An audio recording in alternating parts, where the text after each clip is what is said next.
Bibigyan kita ng 5 milyong dolyar para tulungan mo akong magkaanak.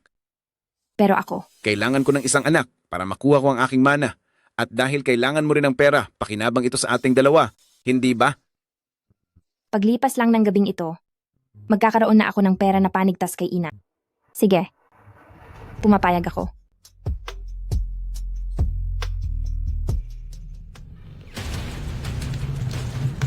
Basta't mawala na si Fang Sitong. Sa hinaharap, hindi lang ang mga share niya sa Fang Corporation, kundi pati ang lahat ng kayamanan ni Pamilya Fang ay magiging sa atin ng mag-ina. Buksan niyo ang pinto. Bilisan niyo at palabasin niyo ako. Ina, hinding-hindi aakalain ni Fang Sitong na ako ang tunay na anak ni Papa. Hindi ba sabi ni Papa na si Fang Yingying ay anak ng pangalawang asawa niya sa dati nitong asawa? Paano nangyari ito? Ibig sabihin, bago pa sila maghiwalay ni Ina, nagtaksil na siya.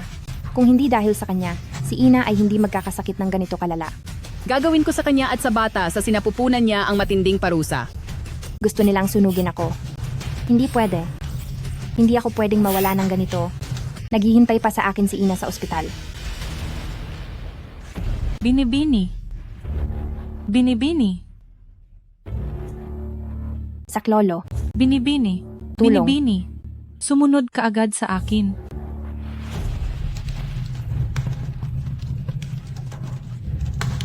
Binibini? Binibini? Bilisan mo ang pag-alis? Tiyasong, Umalis ka na. Huwag mo na akong intindihin. Tiyasong, Huwag ka na muling babalik. Umalis ka na. Tiyasong. Tiyasong, huwag po. Tiyasong, Young Master, may natagpuan sa harap ng pintuan na sanggol na kulang sa buwan. Ano? Bibigyan kita ng 5 milyong dolyar para bigyan mo ako ng isang anak. pumapayag ako. Ang babaeng iyon, tinupad nga niya ang kanyang pangako. Alamin mo agad kung sino ang ina ng bata. Kailangang mahanap niyo siya para sa akin. Opo, sir.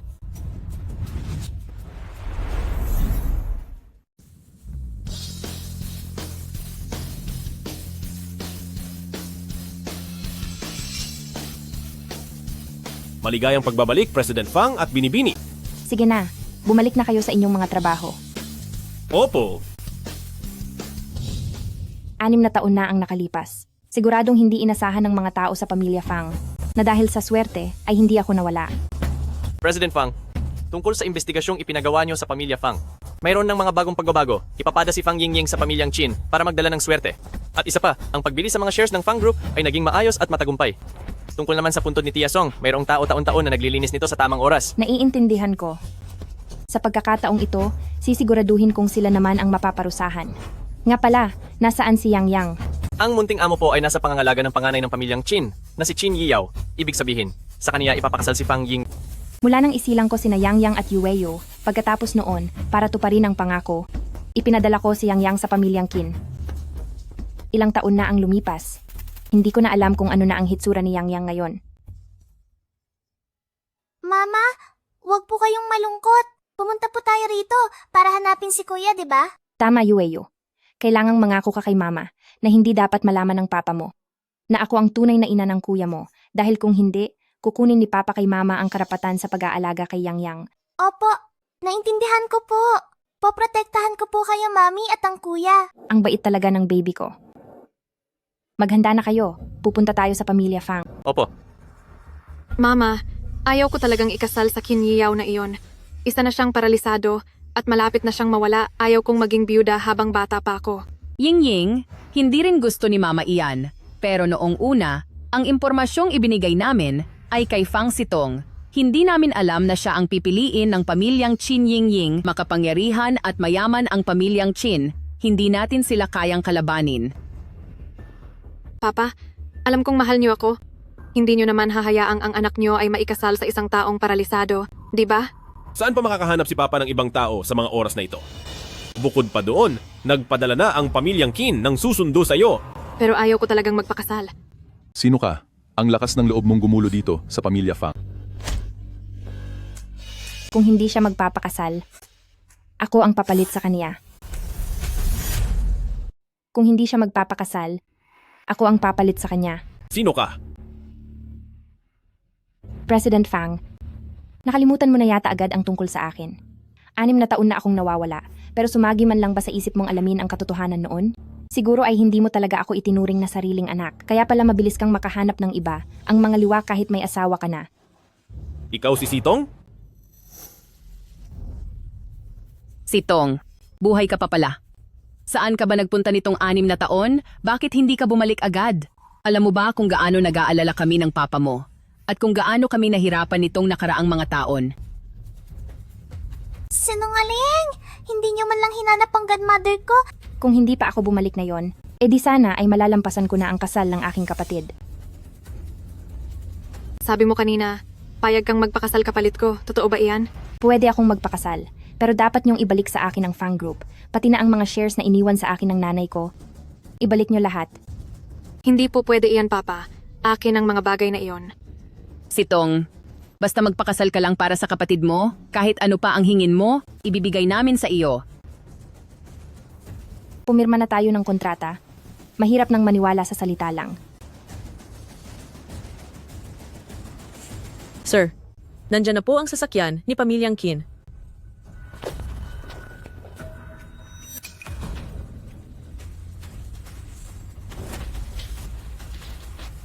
Madam, siya po ang dalagang pinadala ni Pamilya Fang para sa seremonya. Ang babaeng ito, bakit may bitbit pang bata? Lola, godmother ko po siya. Sige na, sige na. Ikakasal ka na nga. Nagdala ka pa ng pampasikip. Tatandaan mo ang sasabihin ko mula ngayon habang narito ka sa Pamilyang Qin, matuto kang yumuko at sumunod. Kahit hindi ako ang tunay na ina ni Yiyaw, sa bahay na ito, ang utos ko ang masusunod.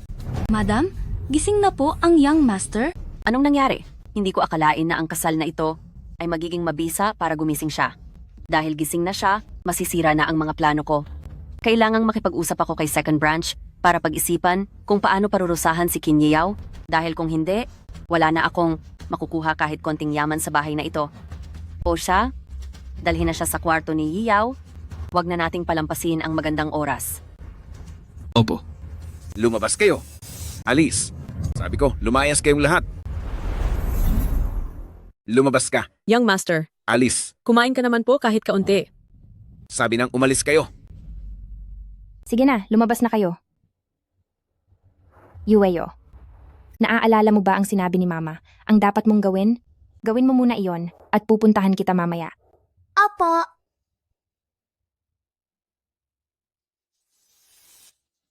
Sino ka? Sabi nang umalis kayo. Hindi ba nyo narinig?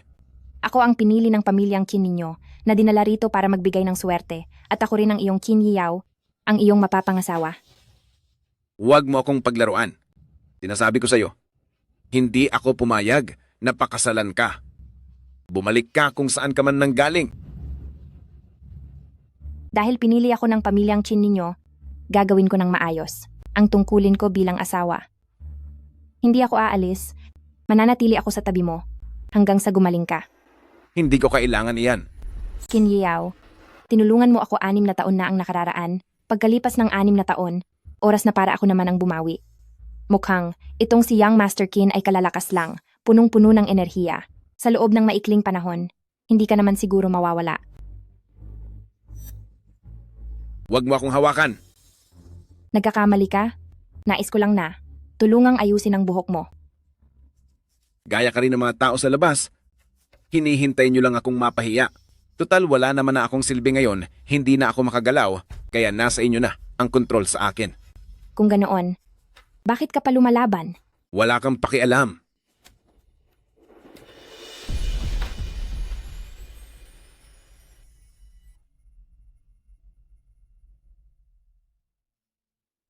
Siya lang ang kauna-unahang babae na nangahas na humawak kay Young Master Qin. Lagot na, lagot na. Magagalit na naman si young Master Qin. Bitawan mo ako. Loko-loko. Akala mo ba may gagawin akong masama sa iyo? Bakit? Makakalaban ka ba? Ano ba talagang balak mong gawin?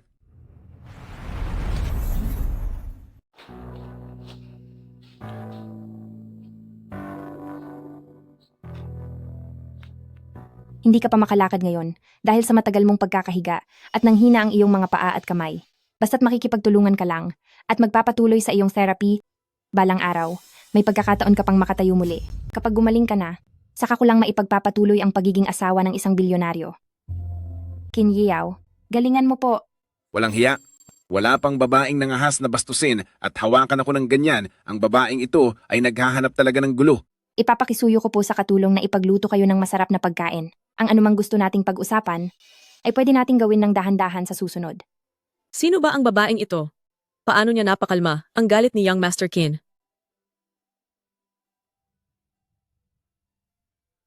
Hoy, piping bata. Isa kang bastardo na walang ina. Dapat ka nang lumayas dito sa pamilya Qin. Ito ang napapala mo sa pang-aapi sa akin. Matitikman mo ang galit ko. Huwag mong apihin ang aking kuya. Sino ka? Huwag kang makisawsaw sa usapan namin. Huwag mo nang uulitin na apihin ang kuya ko, mantap. Sa piping katulad niya, paano magiging kuya mo siya? Kuya, kamukhang kamukha kita. Kaya ikaw talaga ang aking kuya. Ako si Yue. Ako ang iyong maliit na kapatid na babae. Sa wakas ay nahanap ka na namin ni Mama. Si Yue ba talaga ang aking maliit na kapatid na babae? Ang aking mommy? Talaga bang bumalik na siya para hanapin ako? Kung susubukan mo uling apihin ang aking kuya, hindi ako magdadalawang isip na tapusin ka. Tumigil kayong lahat. Bakit mo siya inaapi? Hindi kaya. Nakita ko ang lahat. Bakit nagsisinungaling ang bata? Humingi ka ng tawad kay kuya ngayon din. Sabi ko hindi naman eh. Ayoko humingi ng tawad. Kung tunay kang lalaki, dapat mong aminin ang iyong gawa. Malinaw na ikaw ang naunang sumuntok. Bakit ka tumatanggi? Ayoko humingi ng tawad. May ebidensya ba kayo? Kapag nagpumilit ka pa sa pagsisinungaling, ipakukuha kita sa mga pulis para parusahan ka. Ang batang sinungaling ay hahaba ang ilong gaya ni Pinocchio. Sige po. Pasensya na po. Ayoko pang kunin ako ng pulis. Ayokong humaba ang ilong ko. At isa pa, huwag ko nang maririnig muli na tatawagin mo siyang piping bata o anak sa labas. Kung hindi, makikita mo ang hinahanap mo. Ikaw, humanda kayo. Isusumbong ko kayo sa mama ko. Ikaw si Yang Yang, tama ba? Mama, sigurado akong siya si kuya. Hindi ba? Lagi ka bang inaapi ng ibang bata at tinatawag na ulila? Hindi iyon ang ibig kong sabihin. Ang gusto ko lang sabihin, hindi ka masamang bata. Ako ang nanay ni Yang Yang. Simula ngayon, laging poprotektahan ka ni Mama. Poprotektahan din ni Yeyo si kuya? Yang Yang, pasensya na kay Mama. Dahil ngayon lang ako nakarating. Kuya, miss na miss ka na ni Mama araw-araw? Pumunta kami rito para lang hanapin ka. Napakainit ng yakap ni Mama. Magkakaroon na rin ba ng pamilya si Yang Yang? Yang Yang, anak ko. Miss Fang, naglolo ko na naman ang young master sa kanyang kwarto. Puntahan mo po siya agad. Naintindihan ko. Pabalik na ako.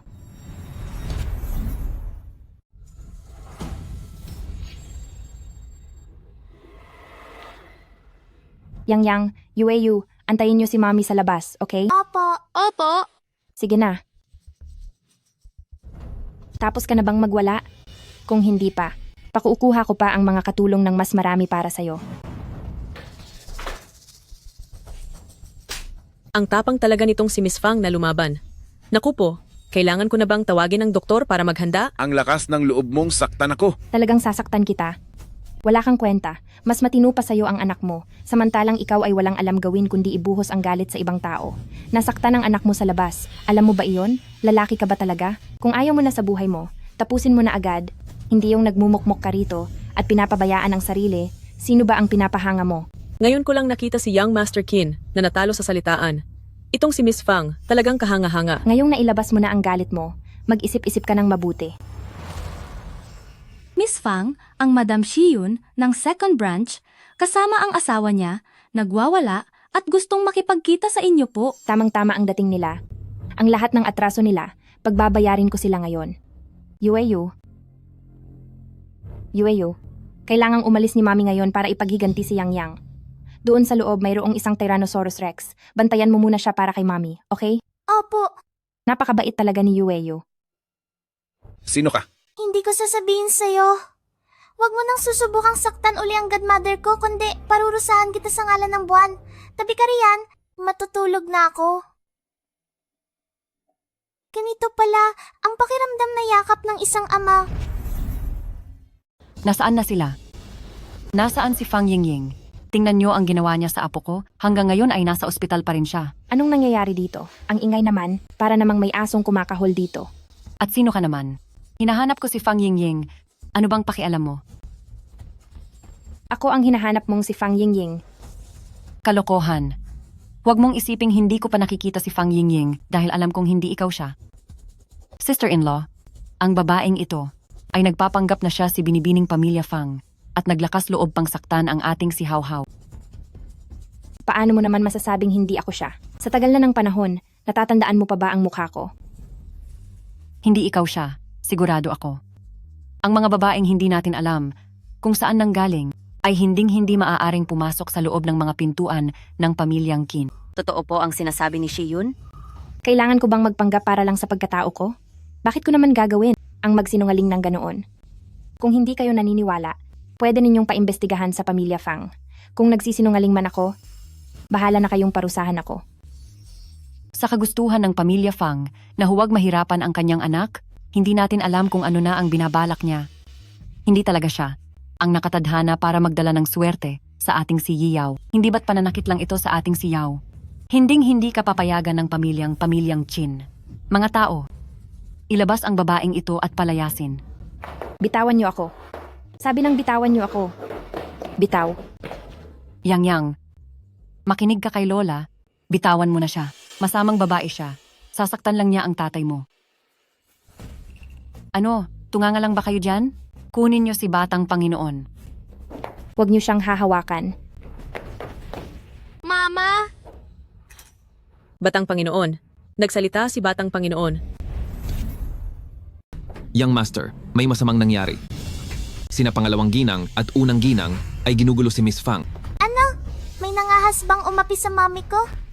Dalhin nyo rito ang wheelchair ko. Opo. Kung ano man ang pakay niyo, ako ang harapin niyo. Huwag niyong pakialaman si Yang Yang. Hindi namin alam kung paanong ang isang masamang babaeng gaya mo ay napaikot ng husto si Yang Yang. Unang ginang, huwag kang makinig sa mga sabi-sabi niya lang. Kung hindi ka naniniwala, pwede kang pumunta sa pamilya Fang para mag-imbestiga para malaman mo ang katotohanan.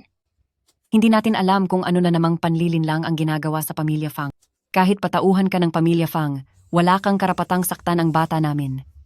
Ang aming bata, lumaki siyang hindi man lang nasasaktan kahit konti, tapos ikaw nakakadating lang na estranghero. Anong lakas ng loob mong saktan siya? Bakit? Ibig bang sabihin ay hahayaan lang ang bata mo na manakit? Ganoon ba? Kahit na hindi makapagsalita si Yang Yang, hindi ibig sabihin ay hahayaan na lang siyang api-apihin. Bata pa lang ay magkasama na silang lumaki at normal lang na magkaroon ng kaunting pikunan o harutan. Huwag kang gumagawa ng gulo o magkalat ng maling kwento rito. Saka, ang hawhaw namin ay napakabait na bata. Paano niya magagawang apihin si Yang Yang? Mayroon akong ebidensya, may video ako. Ang masamang batang ito ang talagang umaapi kay Yang Yang. Hoy, Pipi, isa kang hamak na walang ina. Dapat ay umalis ka na sa pamilyang Qin. Kalokohan ito? Ito. Siguradong peke ang video na ito. Paano masasabi ng isang bata ang mga bagay na iyon? At ikaw naman, ikaw na batang ligaw. Saan ka ba nanggaling? Sabi mo ay hindi kayang magsalita ng ganyan ang isang bata. Pero sa nakikita ko, ang apo mo at ang paraan mo ng pang-aapi ay magkatulad na magkatulad. Ikaw. Walang hiya kang bata ka. Wala kang karapatang magsalita ng ganyan dito. Ano sa tingin mo ang pamilyang Qin ampunan? Na kahit sino na lang ay pwedeng pumasok. Mga tauhan, parusahan ang mag-inang ito at itapon sila sa kalsada. Titingnan ko nga kung sino ang balak mong parusahan. Yiyao, gising ka na? Bakit hindi ka na lang magpahinga? At bakit ka lumabas? Ina, siya ang itinakda ng master para magdala ng swerte sa akin. At dahil kasal na siya sa pamilyang Qin ngayon, totoong nagising na nga ako, kaya hindi na kailangang maging ganitong kabagsik, di ba? Yao, may punto ang sinasabi mo. Pero Yiyao, sa katunayan, hindi natin alam ang pinagmulan niya. Ang pabayaang pumasok siya sa pamilyang Qin ay tila hindi tama. Ang kapalaran na kinonsulta kay pamilya Fang ay para sa akin, at ako si Fang Sitong. Hindi ba si Fang Sitong ay nawala na sa sunog? Pangalawang tiya. Usapin ito ng pamilya ko. At hindi kailangan ang pakikialam mo. Dahil si Fang Sitong naman ay nakasal na sa pamilyang Qin, wala nang dahilan para kansilahin ang kasalang ito. Yiyao, ginamit niya ang pangalan ni Fang Yingying para makapasok sa pamilyang Qin, tiyak na may masama siyang balak. Iniisip ko lang naman ang kapakanan ng ating pamilyang Chin. Pangalawang tiya, nakalimutan mo na ba na ako ang may hawak ng kapangyarihan sa pamilyang Qin? Ako ay natatakot lang naman na mapunta ang pamilyang Qin sa ibang tao. Pag-isipan mo muna ng mabuti ang kasalukuyan mong sitwasyon sa paglapastangan sa tagapagmana ng pamilyang Qin. Butler, ayon sa batas ng pamilya, paano ito dapat parusahan? Ayon po sa batas ng pamilya, dapat siyang paluin ng 10 beses.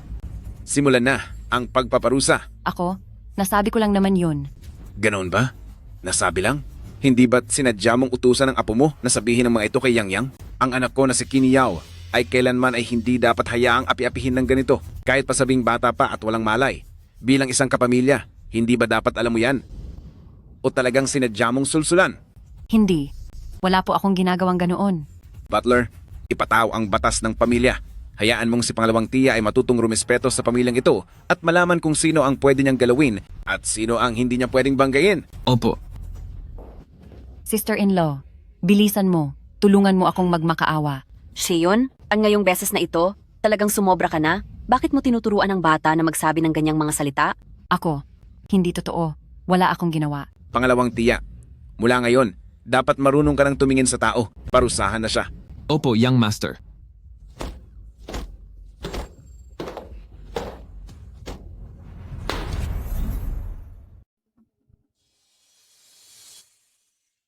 Sa totoo lang, ang nangyari ngayong araw, kaya ko naman po itong ayusin mag-isa. Pero gusto ko pa ring magpasalamat dahil dumating ka agad. Dahil nakasal ka na sa pamilyang Qin. Walang dahilan para hayaan kita na lutasin ito ng mag-isa. At kahit pa ikaw ang mag-aayos, plano mo bang gumamit ng dahas? Akala mo ba puro dahas lang ang alam ko? Sinasabi niyo po lagi, pangalawang tiya, na pekeng pagkatao lang ang gamit ko. Pero hindi ako naniniwala na kung iimbestigahan nila, ay may makikita silang mali. Kung hahayaan mo silang mag-imbestiga ng malalim, posibleng lumabas ngang peke ka. Yang, alika rito. Sa susunod na may mang-api sa'yo, dapat mong sabihin kay Papa, tutulungan ka ni Papa. At hindi na hahayaang may mang-api pa sa'yo muli. Nakapagtataka, si Yang ay hindi lumalapit sa ibang tao. Yang, bakit hindi ka nagsasalita? Mula pagkabata, si Yang ay may malalang kondisyon ng autism. Patuloy siyang sumasailalim sa gamutan, pero wala pa rin gaanong pagbabago. Yang, mula ngayon ay laging sasama ang mama sa iyo. Poprotektahan ka rin ni Yoyo, totoo iyan. Mama? Dahil kasal na tayo, hindi ba't ako na ang tumatayong mama ni Yang? Kung ganoon, ipinapaubaya ko na po ang pag-aalaga sa kanila sa iyo. Gagawin ko po.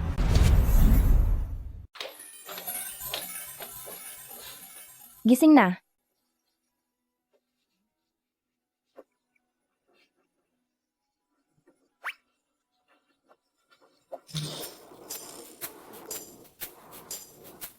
Kahit kailan ay hindi hinahayaan ni Young Master na hawakan siya ng iba. Totoo iyan. Nakapagtataka na sumunod siya ngayon at hindi man lang nagalit. Bakit ka tumatawa? Ganoon pala kahirap kang pagsilbihan. Paano naman ako naging mahirap pagsilbihan? Bakit parang hindi man lang ako nayayamot sa paglapit niya? Bukod sa kanya na nakilala ko 6 na taon na ang nakararaan. Si Fang Sitong ang pangalawa. Sino ba ang pinag-uusapan nila? Sa tingin ko ay hindi ka pumunta rito para alagaan ako. Pumunta ka yata rito para pahirapan ako. Nawalan lang ng pakiramdam ang mga binti mo ng panandalian. Hindi ibig sabihin noon ay magiging lumpo ka na habang buhay. Pagdating ng takdang panahon ay gagaling ka rin. Salamat sa iyong mga sinabi. Yang, Yueyu, ilalabas kayo ni Mami para mamasyal, gusto niyo ba? Opo. Kung magpapatuloy ang lahat ng ito, mukhang maganda nga ito. Yang, Yueyu, ilalabas kayo ni Mami ngayong araw para mamasyal, gusto niyo ba? Sige po! Pang Sitong, balak mo ba akong iwan? At isama lang sila sa pamamasyal? Sasama rin ako. Sabi ng doktor, kailangan mong magpahinga, kaya mas mabuting manatili ka muna rito sa bahay. Mami, isama na po natin si Daddy. Matagal na po kasing hindi lumalabas si Daddy. Kailangan ba talaga ni Daddy na lumabas? Opo. Kinyaw, gusto mo bang lumabas? Mukhang hindi ka naman sumusuko sa sarili mo. Hindi lang ako mapalagay na ilabas mo si Yang Yang dahil hindi ko alam kung anong gagawin mo sa anak ko. Sige, isama mo na lang silang dalawa. Huwag mo na akong intindihin. Yang Yang, Yueyu, isama niyo si Mommy para magligpit ng gamit, okay? Sige po. Tara na. Paano naman ako? May ibang tutulong sa iyong magligpit.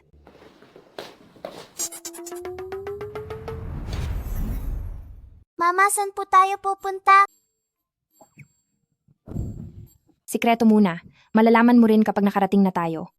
Maupo ka ng maayos ngayon, ahalis na tayo.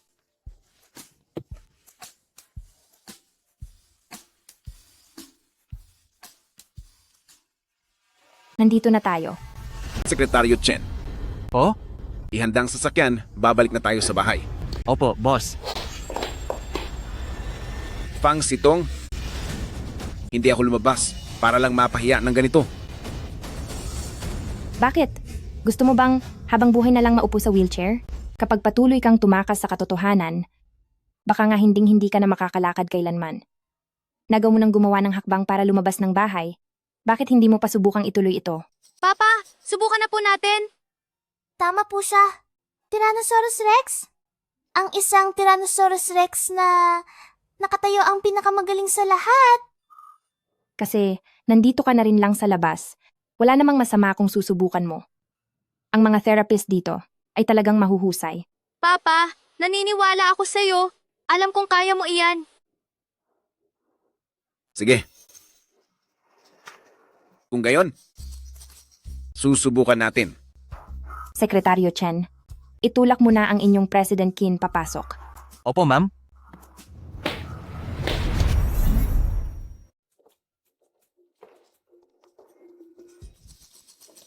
Sekretaryo Chen, ako na ang sasama sa kanya. Isama mo na sina Yui at Yang Yang sa labas para maglaro. Opo, ma'am.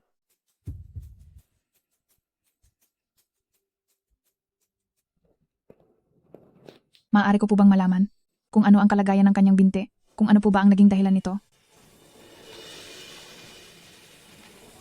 Na-aksidente po siya sa kotse. Kung ganoon po ay i-check ko muna ito. Guro, ganito po iyon. Narito po kami ngayon para subukan lang. Titingnan muna namin kung kakayanin po ng asawa ko. Saka pa namin pag-iisipan kung itutuloy namin ang pangmatagalang therapy. Sige po, ipalalakad ko na po ito.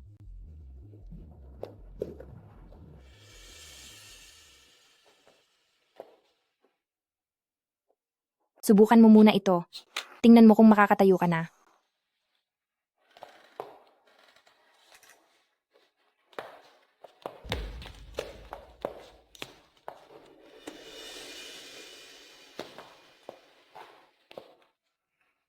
Fang Sitong, sinasadya mo bang dinala mo ako rito? Nalaman mo pala ang plano ko. Kung may gusto kang ipagawa sa akin, sabihin mo na lang ng diretsahan. Kapag sinabi ko agad iyon sa iyo, siguradong tatanggi ka lang. Hindi naman ako tanga. Isa pa, ikaw naman ang nagsabi nito, kaya hindi mo na ito pwedeng bawiin. Mag-ingat ka. Mag-iingat ka.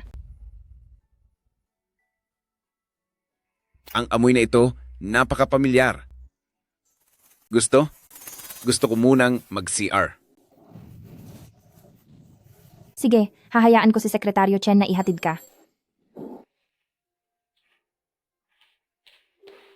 Young Master, anong nangyari? Alalayan mo ako sa banyo.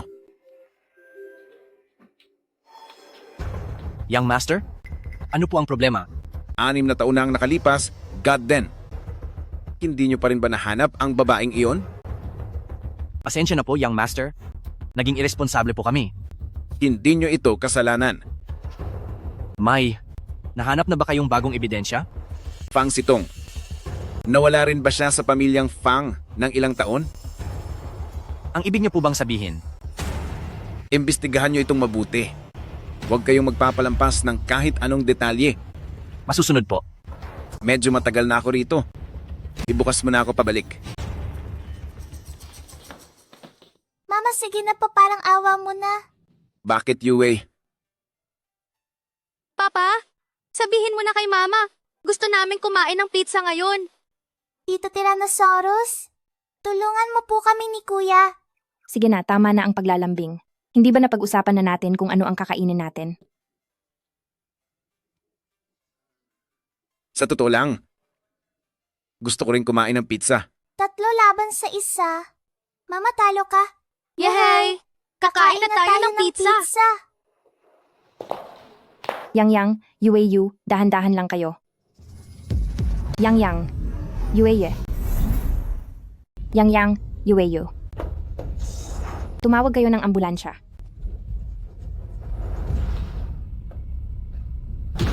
Doktor, kamusta po sina Yang at Yueyu? Naisagawa ang operasyon sa tamang oras. Medyo marami lang ang nawalang dugo, kaya kailangan nila ng matinding pahinga. Nilipat na sila sa Special Care Unit. Sige po, pupunta muna ako doon para makita sila. President Qin, habang sinusuri ang kondisyon ni Yueyu, nadiskubre ko na ang katawan ni Yueyu ay tugma sa gene ni Yang. Magkapatid silang dalawa. Anong sinabi mo? Noong una, akala ko ay nagkamali lang ang pagsusuri. Kaya sa aming database, ihambing ko rin po ang iyong sample sa sample ni Yueyu at napatunayang magkatugma rin ang mga ito. Ano ang ibig mong sabihin? Tama po, Young Master. Anak niyo rin po si Yueyu.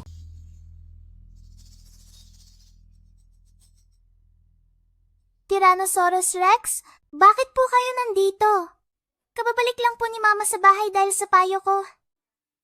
Yue, mabuti na ba ang pakiramdam mo? Tyrannosaurus Rex, pinapatulog mo ba ako? Pasensya ka na, Yueyo. Ngayon lang dumating si Papa.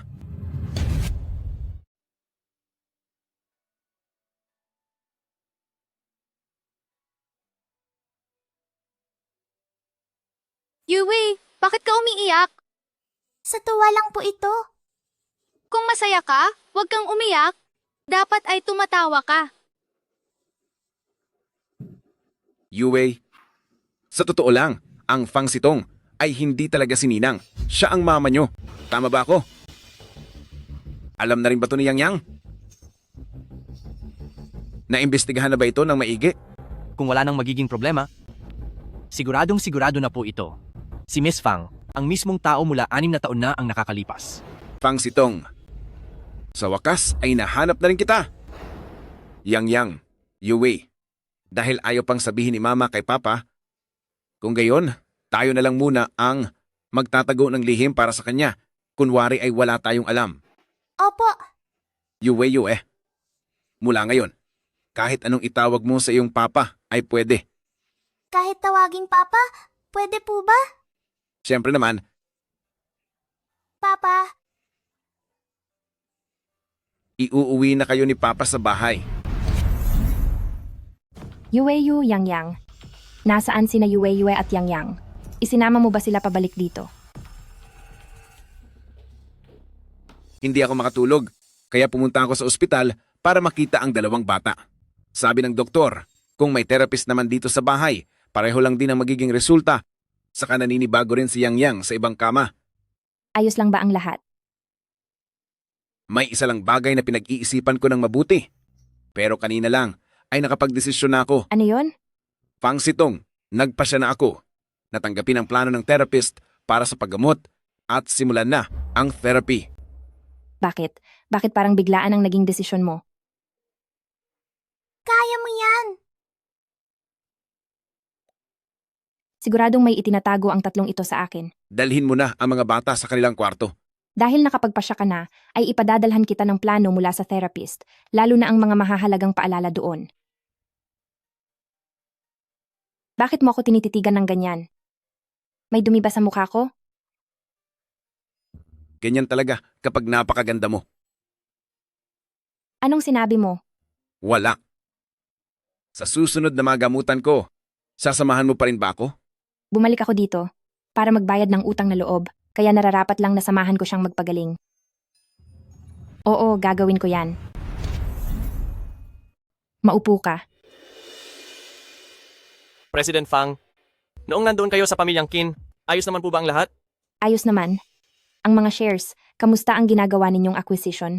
Kasama na po ang hawak ninyong bahagi. Sa ngayon, ay meron na tayong 55% ng mga shares. Kulang pa iyan. Opo, ang ibang mga maliliit na shares ay kasalukuyan pa nating pinag-uusapan. Siguradong Makukuha natin ang mga iyon sa lalong madaling panahon. Ipinapaubaya ko na sa iyo iyan. Pupuntahan ko muna ang rehabilitation ni Qin Yao. Sige po, mag-ingat po kayo.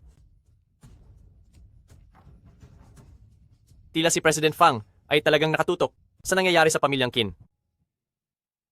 Sigurado ka bang kaya mong maglakad ng hindi humahawak sa mga bar? Ano ang sinabi ng therapist mo? Tignan mo, nakakalakad naman ako ng maayos, di ba? Papa! Pagod na si Papa. Magpapahinga muna si Papa sandali. Sinabi ng therapist na hindi ka pwedeng magpahinga ng ganyan. Tayo na diyan. Ginang Chin, hayaan mo na ako magpahinga sandali, kahit saglit lang. Tama na. Tapos na ang oras ng pahinga, tayo na.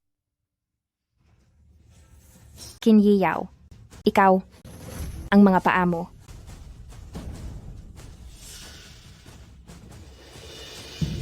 Nakakapaglakad ka na ba ng normal? Sitong, sa wakas ay makakapaglakad na ako ng maayos. Maayos na ang pakiramdam ni Papa! Ito ang iyong pangalawang rehab program. Young Master, Ano ito?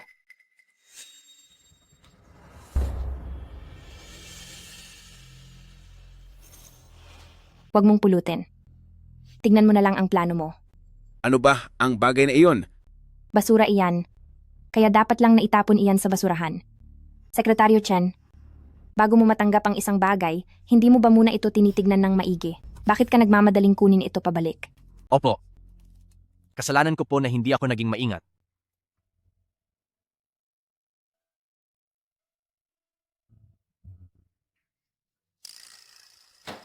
Birthday party ni Fang Yingying? Oo. Siya nga iyon. Ang Fang Yingying na dapat sana ay magpapakasal sa iyo. Talaga?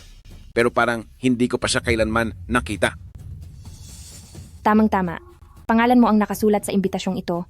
Pwede mo siyang puntahan at sabay na ring maghanda ng malaking regalo para sa kanya. Ang Fang Sitong na kilala ko ay hindi ang tipo ng tao na mahilig tumakas sa mga problema. May dahilan ba para hindi pumunta?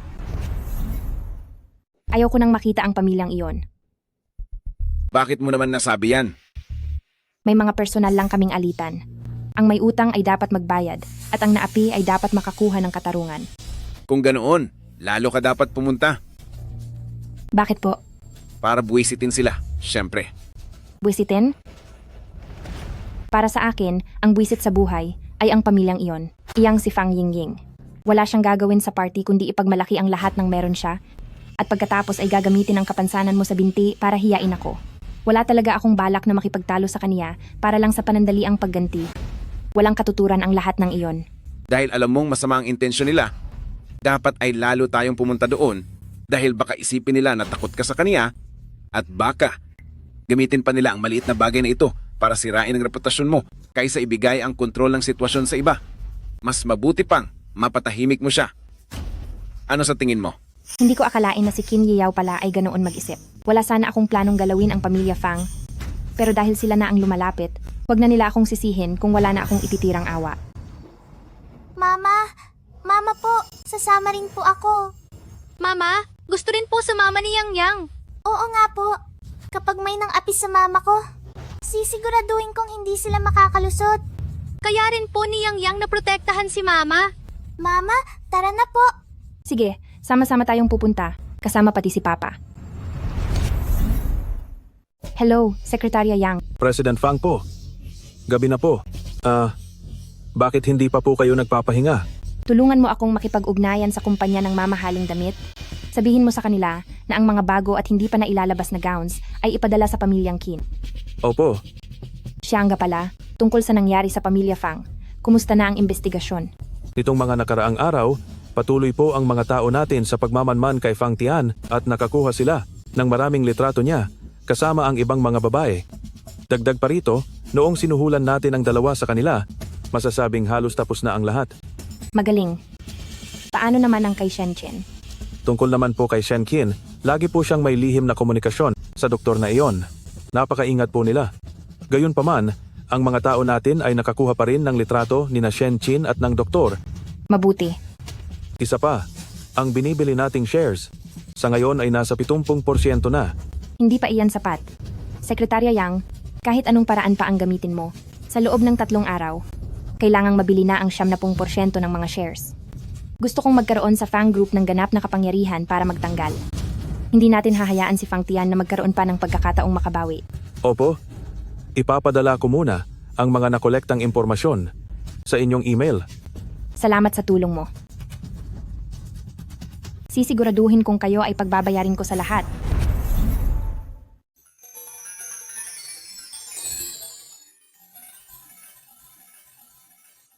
Napakaganda naman ni Mama. Si Yue Yue ang munting prinsesa ko, at si Yang Yang naman ang munting prinsipe ko. Sige po. Opo. Ang ayos mo ngayong araw, mukhang maganda rin ang kinalabasan. Ginagawa ko lang naman ito para bagayan ang kagandahan ng reyna ko. Si Papa ang hari at si Mamang Reyna. Yang Yang, Yue Yue, magpalit na kayo ng damit, aalis na tayo. Sige po.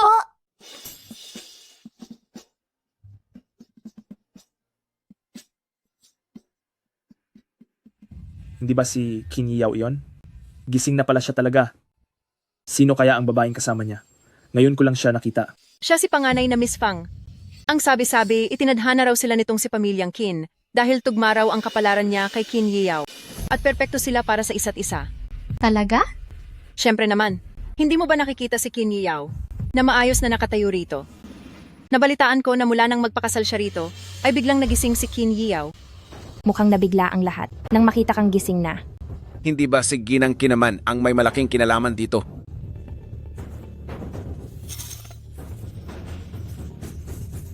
Tingnan mo, tulad ng sinabi ko, nandyan na siya. Kailangan mo ba ng tulong?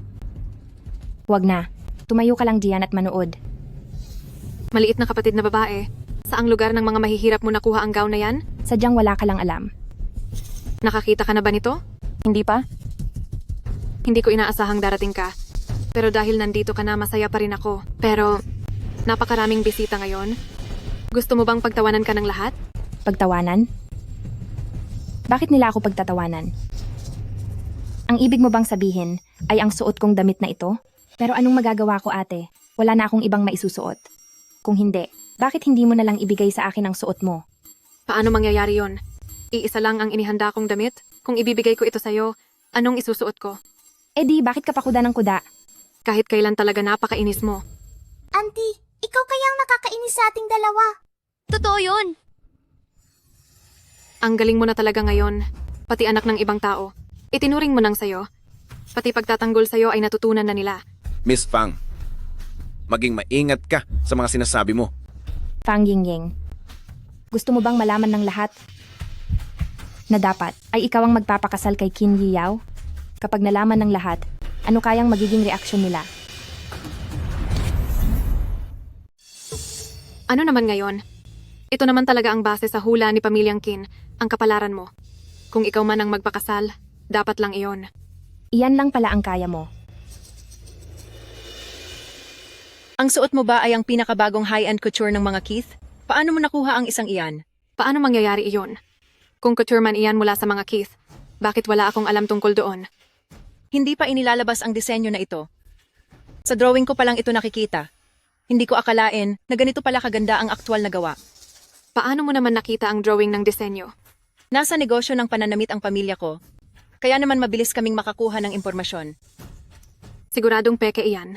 Saan naman siya kukuha ng kakayahan para makakuha ng pinakabagong high-end couture? Magandang araw po sa inyo, Miss Fang. Balita ko, naglabas ang inyong shop ng pinakabagong high-end couture. Opo, nabenta na po ang disenyong iyon sa isang binibining Fang din ang apelido. Bakit hindi nyo iyon unang inirekomenda sa akin? Pasensya na po, sa kasalukuyang level po ng mga nagagastos niyo sa aming shop, ay wala pa po kayong karapatan para makabili ng mga pinakabagong disenyo. Pasensya na ha, ate. Huwag kang masyadong mayabang. Tingin ko ay ginawa lang iyan ni pamilyang Qin para maisalba ang mukha niya, kaya niya binili ang damit mo. Titingnan natin kung hanggang kailan ka makakapanatili sa panig ni pamilyang Qin.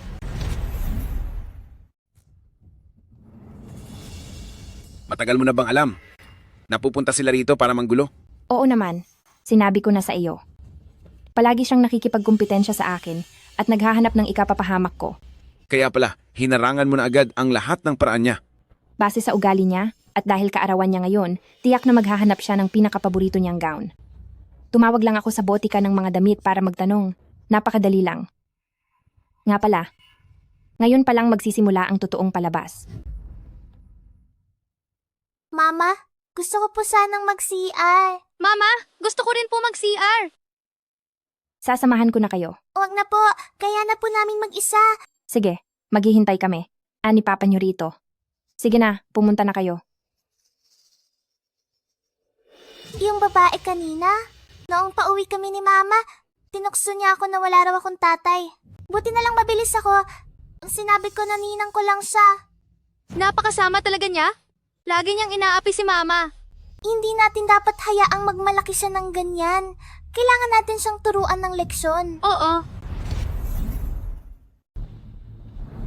Basta hindi lang siya makasali, sapat na iyon. Yuweyu, napakatalino mo talaga. Lagi niyang binabanggit ang bestida ng kanyang nanay. Kaya sirain natin ang bestidang iyon. Siguradong hindi na siya makakasali. Sige, tara.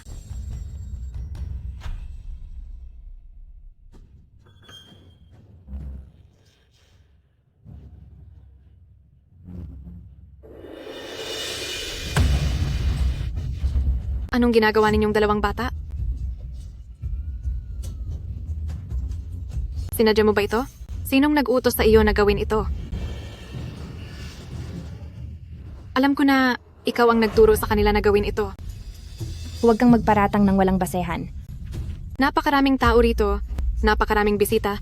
Bakit sa bestida ko pa talaga natapon ng tubig? Kung hindi ito sinadya, ano ito? May ebidensya ka ba? Ano ang sabi mo? Meron ka bang ebidensya para patunayan na sinadya nga iyon ng mga anak namin? Talaga namang sinasadya iyon. Auntie, hindi ko lang po sinasadyang matumba. Papa, hindi nagsisinungaling si Yuweyu. Alam ni Papa. Miss Fang, hindi sa pinagtatanggol ko ang anak ko. Pero kitang-kita naman ng lahat ng panauhin na aksidente lang ang nangyari. Kung ang aming si Yueyu ay talagang sinadya iyon, maaari bang itanong kung ano ang magiging dahilan niya para gawin iyon? Gusto lang niya akong ipahiya sa lahat. Iyan ang nakapagtataka. Wala namang atraso sa inyo si Yue. Kaya paano niyo nasabi iyan? Hindi ko pwedeng sabihin na dahil iyon sa pang-aapi ko kay Fang Sitong. Miss Fang, kahit na nadumihan ni Yue ang inyong damit, aminado kaming mali si Yue at dapat talaga siyang humingi ng paumanhin sa inyo. Yueyu? Pasensya na po. At syempre, babayaran ko ang danyo sa inyong damit base sa halaga nito. Ano po sa tingin nyo? Hindi naman sinasadya ng bata. At humingi na rin siya ng tawad. Huwag na nating palakihin ang gulo. Oo nga, totoo iyan. Bata pa naman siya. Normal lang na mabitawan. O madulas ang hawak niya. Miss Fang, palampasin mo na lang.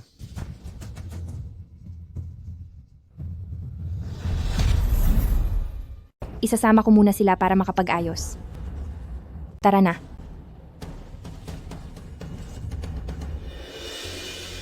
Yueyu, nasaktan ka ba sa pagkakadapa mo? Yueyu, alam ni Mama na hindi mo sinasadya. Maaari mo bang sabihin kay Mama ang buong kwento sa nangyari? Aksidente lang ba iyon? Mama, wag mo pong sisihin si Yuweyu. Ideya po namin ni Yue ang ginawa namin. Ang totoo, plano po namin na ipahiya ang taong iyon. Pero si Yue ay talaga namang aksidenteng nadapa. Hindi po talaga iyon sinasadya. Yue, salamat sa pagtatanggol kay Mama. Alam kong gusto mong ipaghiganti si Mama.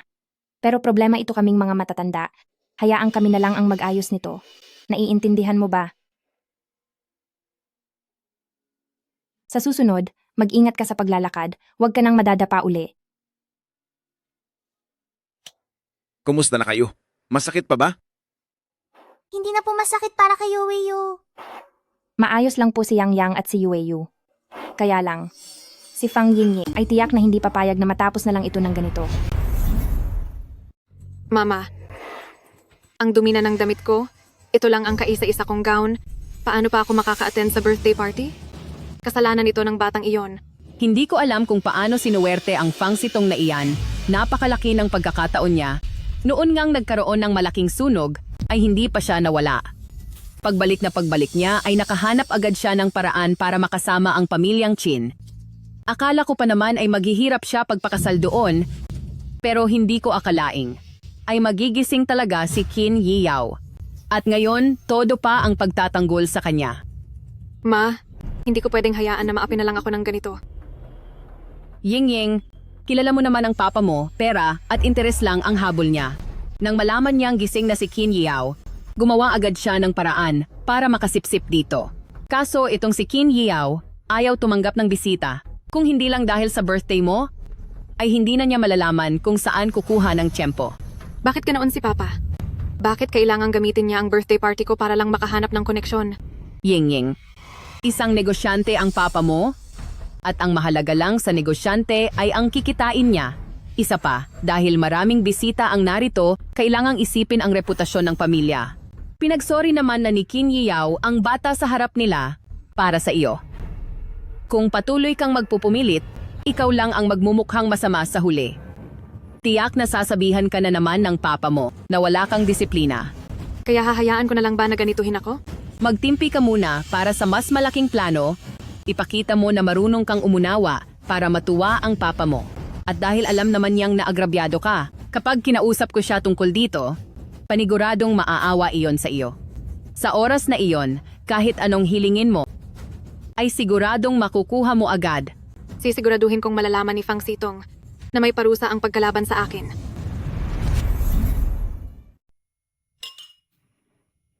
Maraming salamat po sa lahat ng mga kaibigan at kamag-anak na dumating. Ngayong araw po ay ang kaarawan ng panganay na anak ng pamilya Fang na si Fang Yingying. Alam niyo naman po na, kahit na ang aking panganay na anak ay hindi ko tunay na dugo, itinuturing ko pa rin siyang parang tunay na anak. Kahit hanggang ngayon pala, ay hindi pa rin maamin ni Fang Tian na si Fang Yingying ay tunay niyang anak. At ngayon, inaanyayahan ko ang bida ng ating birthday part na umakyat sa entablado. Papaakyatin ka ng papa mo. Bilis!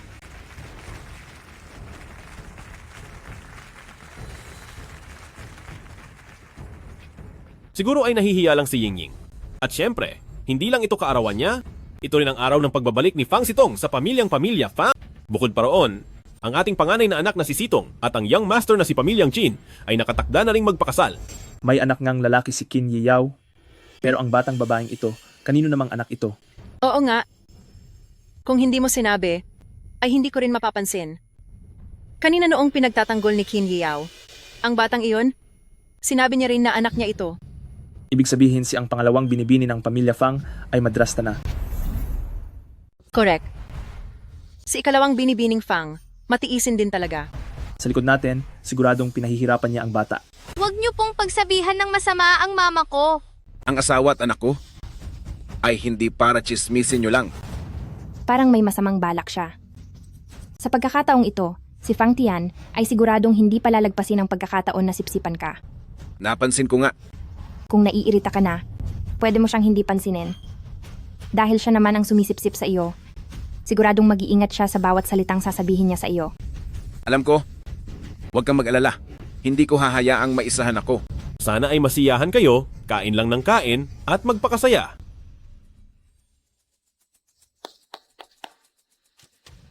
Nandito na siya. Huwag kang mag-alala. Huwag kang lalapit. Layas! Sila ba sina Yang at Yueyu? Yang, Yueyu, mag-bless kayo sa lolo nyo. Lolo. Dapat ay lola ang tawag nyo rito. Wala na ang nanay ko. Hindi siya iyon. Tay, nakalimutan mo na ba? Dahil sa hindi mabilis. Napanggagamot kaya nawala si mama. Samantalang ikaw, nasaan ka nung oras na yon? Sige na. Tapos na ang lahat. Dapat na ring bigyan ng kapayapaan ang nanay ko. Pero dapat tayong magbigay-pugay sa kanya. Sina Yang at Yue ay hinding-hindi siya tatawaging lola. Inaasahan ko po, ang pangunawa mo, Papa. Iisa lang pong mama. Hindi pwedeng tawagin ng kahit sino. Bakit naman hindi pwedeng tawagin? Isa lang naman itong katawagan, di ba? Pinalalaki niyo lang ang maliit na bagay. Ang asawa ko ay may malalim na pagmamahal sa kanyang ina. At para sa kanya, walang makakapalit dito. Naniniwala ako na ang lahat ay maiintindihan ang tungkol dito. Oo naman, oo naman. Ako ang may kasalanan. Pasensya na, si Sitong. Hayaan mo na. Pero ang ganitong mga salita, huwag mo nang uulitin kailanman. O Yiyaw? Mag-isang namuhay sa labas si Sitong sa nakalipas na mga taon. Kaya naman talagang naging mahirap para sa kanya. Ngayong kasal na kayo, sana ay mas maging mapag-unawa ka sa kanya. Ngayon, sina Pamilya Fang at Pamilyang Qin ay iisang pamilya na. Simula ngayon, dapat ay magtulungan at magmalasakit kayo sa isa't isa. Siyempre naman. Puro pagkukunwari lang. Siya nga pala, kaarawan pala ngayon ni ate. Sadyang ipinaghanda ko si ate ng isang regalo at hindi ko alam kung magugustuhan niyo ito. Yue, tulungan mo si mami na ilagay ito sa compute para makita ng lahat. Opo. Ano kaya ang regalong bigay ni Sitong? Masyadong misteryoso. Oo nga. Malalaman niyo ring mamaya.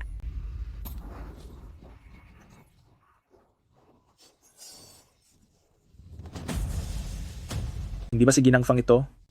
Sino kaya ang lalaking iyan sa tabi niya? Siguro ay dating asawa niya iyan. Hindi ba't sinabi ni Fang Tian na hindi niya tunay na anak si Fang Yingying? Mahal. Diyos ko?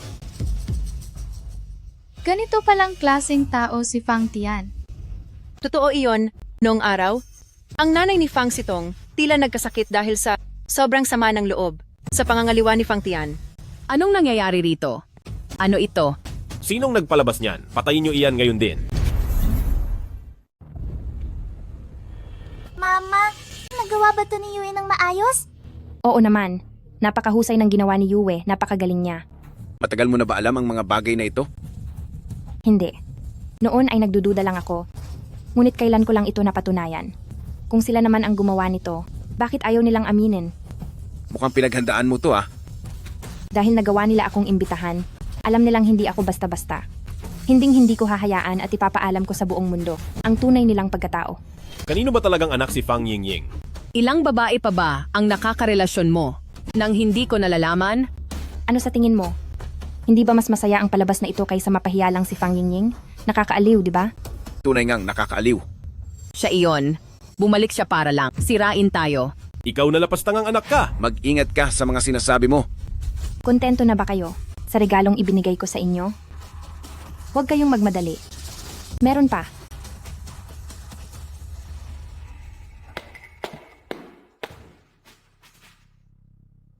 Kumusta sa inyong lahat? Ako si Fang Sitong. Ang Fang Sitong na nawala sa malaking sunog noong 6 na taon na ang nakakalipas. Siguradong naguguluhan ang lahat kung bakit kaya ko ngayong tumayo dito sa inyong harapan. Dahil iyon noon ang nag-alaga sa nanay ko na si Tia Song para lang iligtas ako ay nawala sa gitna ng sunog. At para naman ngayon, kung bakit ko ibibigay sa kanila ang regalong ito. Dahil iyon gusto kong ibunyag sa lahat ang tunay nilang kulay. Naging Fang Group ang pamilya Fang. Dahil niloko ni Fang Tian ang nanay ko, nilipat ang lahat ng ari-arian niya sa sarili niyang pangalan at inagaw ang kumpanya ng lolo ko. Ang babaeng ito, si Shen Qin, dati siyang caregiver ng nanay ko. Noong may sakit pa ang nanay ko, nagsabuatan sila ni Fang Tian at nagtaksil at ipinanganak nila si Fang Yingying. Dahil din sa babaeng ito kaya hiniwalayan ni Fang Tian, ang nanay ko, na naging dahilan kung bakit lumala ang kanyang sakit. At isa pa, ang lalaking nakita niyo kanina. Sa marriage certificate ni Shen Qin, siya ay ang doktor ng nanay ko at naniwala sa mga udyok ni Shen Qin. Kaya niya sinadyang lakasan ang dosis ng gamot ng nanay ko hanggang sa huli ay tuluyan na siyang nawala. Hindi ko akalain na sina Fang Tian at Shen Qin ay magagawa ang ganito kasamang gawain. Buhay ng tao iyan. Ngunit ganoon na lang. Nilang hinayaan na mawala. Napakasamang mga tao. Hindi totoo iyan. Huwag kayong maniniwala sa mga sinasabi ni Fang Sitong. Wala kang modong bata ka. Fang Sitong, paano mo nagagawang paratangan ako ng ganyan? Inosente ako. Inosente? Ang mga ebidensya ay nandito na lahat. Kung talagang sa tingin nyo ay wala kayong kasalanan, bakit hindi nyo ipaliwanag iyan sa loob?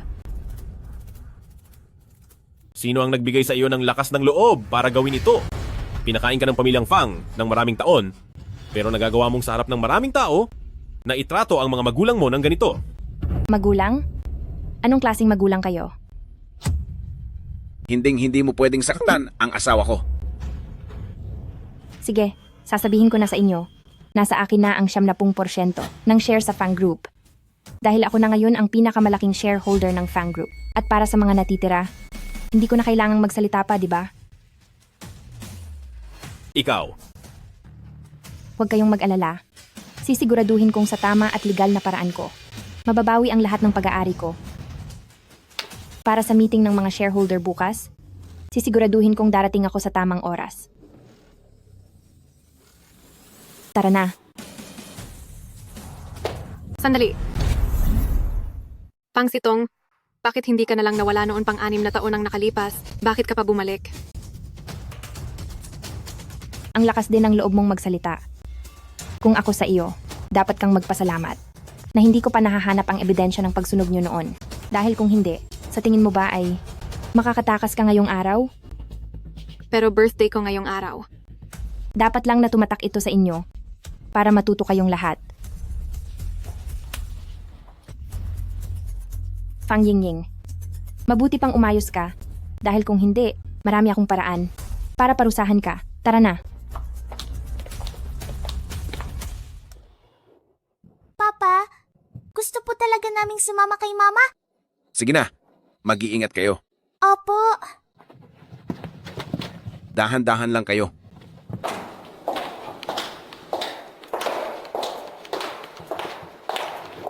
Nandito na ba ang lahat? Nandito na po ang lahat. Kagabi, si Fang Tian ay mabilis na bumili ng ilang share, pero wala ring kwenta iyon. At isa pa, ang mga lumang empleyado nang marinig na, babalik kayo. Lahat sila ay nagsabi, nasusuportahan kayo.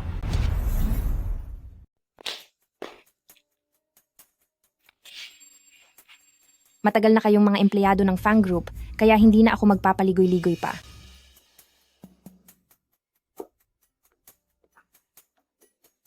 Hawak ko na ngayon ang 70% ng shares ng Fang Group, na ang ibig sabihin ay mayroon akong absolutong kapangyarihang magpatalsik. Una sa lahat, tatanggalin ko si Fang Tian sa pwesto bilang chairman. Ano? Ang lakas ng loob mong gawin ito sa akin. Mayroon pa bang may reklamo? Kung ganoon, desidido na ako. Simula ngayon sa Fang Group, ay wala ng taong nagngangalang Fang Tian. Layas. Ikaw. Kayo? Wow! Ang galing-galing ni Mama! Halika. Congrats, Mama! Congrats po, Mama! Salamat mga anak. Ipapasyal ko kayo sa opisina ni Lola. Gusto nyo ba? Opo. Tara na.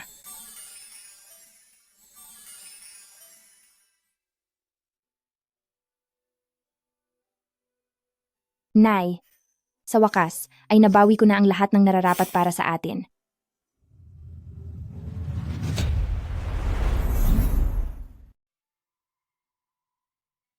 Bakit hindi ka nag-antay sa loob ng kotse?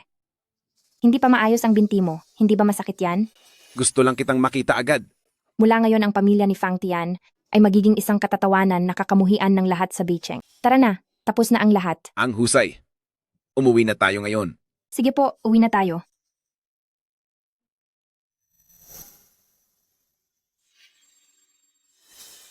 Anong iniisip mo? Iniisip ko, na hindi mo ba naisip na imbestigahan ang dahilan ng aksidente mo sa kotse? Nag-utos na ako sa mga tauhan ko. Pero dahil kalahating taon na ang nakalipas, mangangailangan pa ito ng oras para maimbestigahan. Siguradong may daya rito. Tama ka? Sa labas, mukhang kalmado ang pamilyang Chin. Pero ang totoo ay puno ito ng gulo sa loob. At sigurado akong hindi lang ang pamilya ng ikalawang sangay ang nagnanais na makuha ang mga ari-arian. Paano mo ito balak imbestigahan? Uumpisahan natin sa kotse kahit na maraming ebidensya ang naitago na.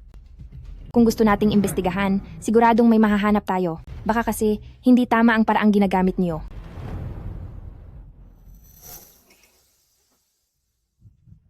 Mukhang si Ginang Kin ay masyadong nag-aalala para sa akin. Asawa na kita ngayon, at ang pag-alaga ng asawang babae sa kanyang asawa ay natural lang na gawin, di ba? At saka, ipinangako ko sa iyo na sasamahan kita hanggang sa gumaling ka. Dahil lang ba doon? Dahil lang doon. Pero, ang pinakamahalagang bagay ngayon ay malaman ang dahilan ng aksidente. Kundi patuloy tayong manganganib at hindi ako mapapalagay niyan. Dapat ngang imbestigahan. At sisiguraduhin kong ang mga masasamang tao ay pagbabayarin ko.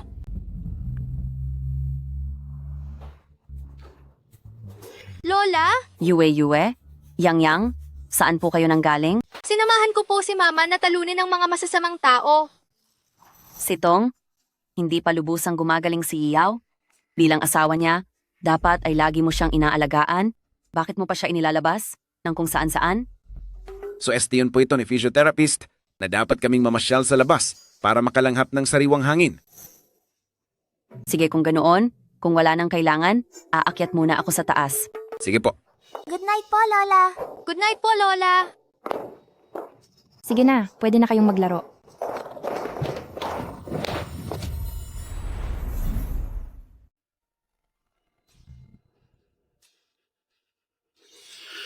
Gusto ko talagang malaman kung ano ang nasa loob ng isip mo at kung ano ang iniisip mo araw-araw. Bakit parati kang lutang? Iniisip ko lang ang relasyon mo kay Jengning. Jiao, Kahit na siya ang madrasta ko, mabuti naman siya sa akin, kaya tingin ko ay wala siyang kinalaman sa aksidente. pwede kayang mula ito sa pangalawang pamilya. Pagkatapos ng nangyari sa pagpapalit ng gamot, pinapunta ko sa Sekretaryo Chen para mag-imbestiga at hindi rin siya ang may gawa. Mayroon pa kaya tayong nakalimutang tao? Kailangan nating isa-isahin ang lahat. Hayaan mo na. Hindi natin ito dapat madaliin. Tutulungan muna kitang magpahinga. Dahan-dahan lang.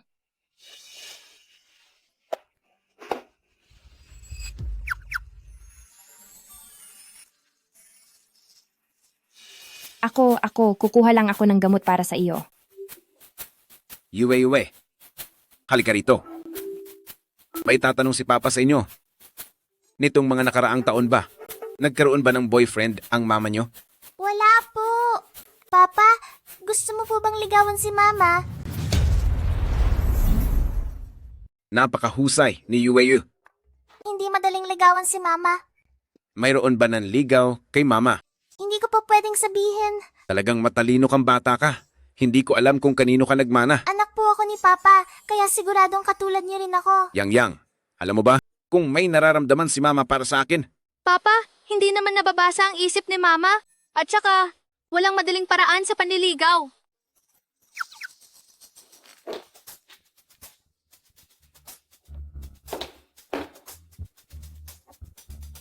Anong pinag-uusapan nyo? Bakit nung dumating ako, tumigil kayo sa pagsasalita? Wala ito. Talaga?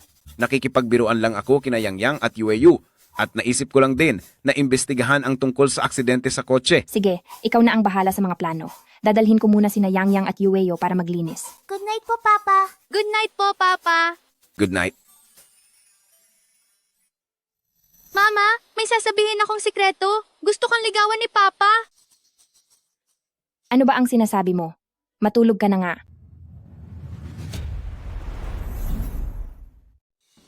Young Master, ito ang kinuha naming record ng pagkukumpuni mula sa talyer.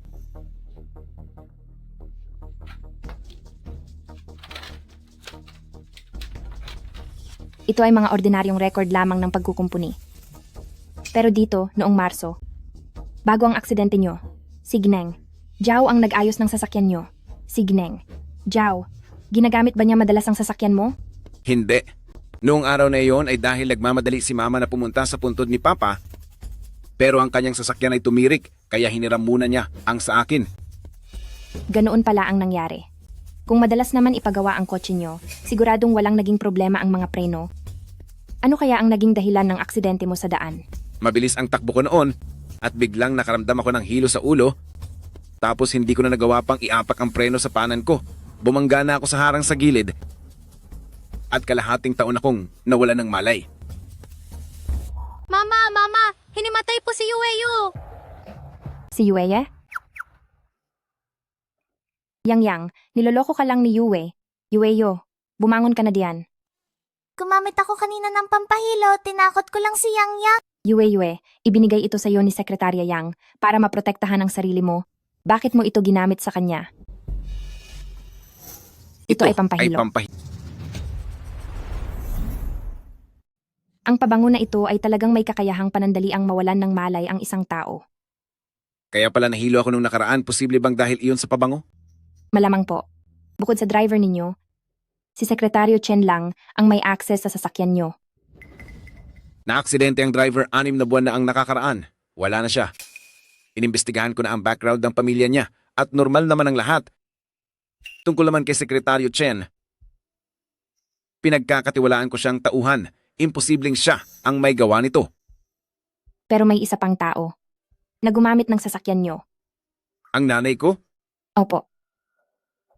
Sekretaryo Chen. Siyasatin mong mabuti ang sasakyang iyon. Siguraduhin mong mahanap ang lahat ng kahina-hinalang bagay. Opo.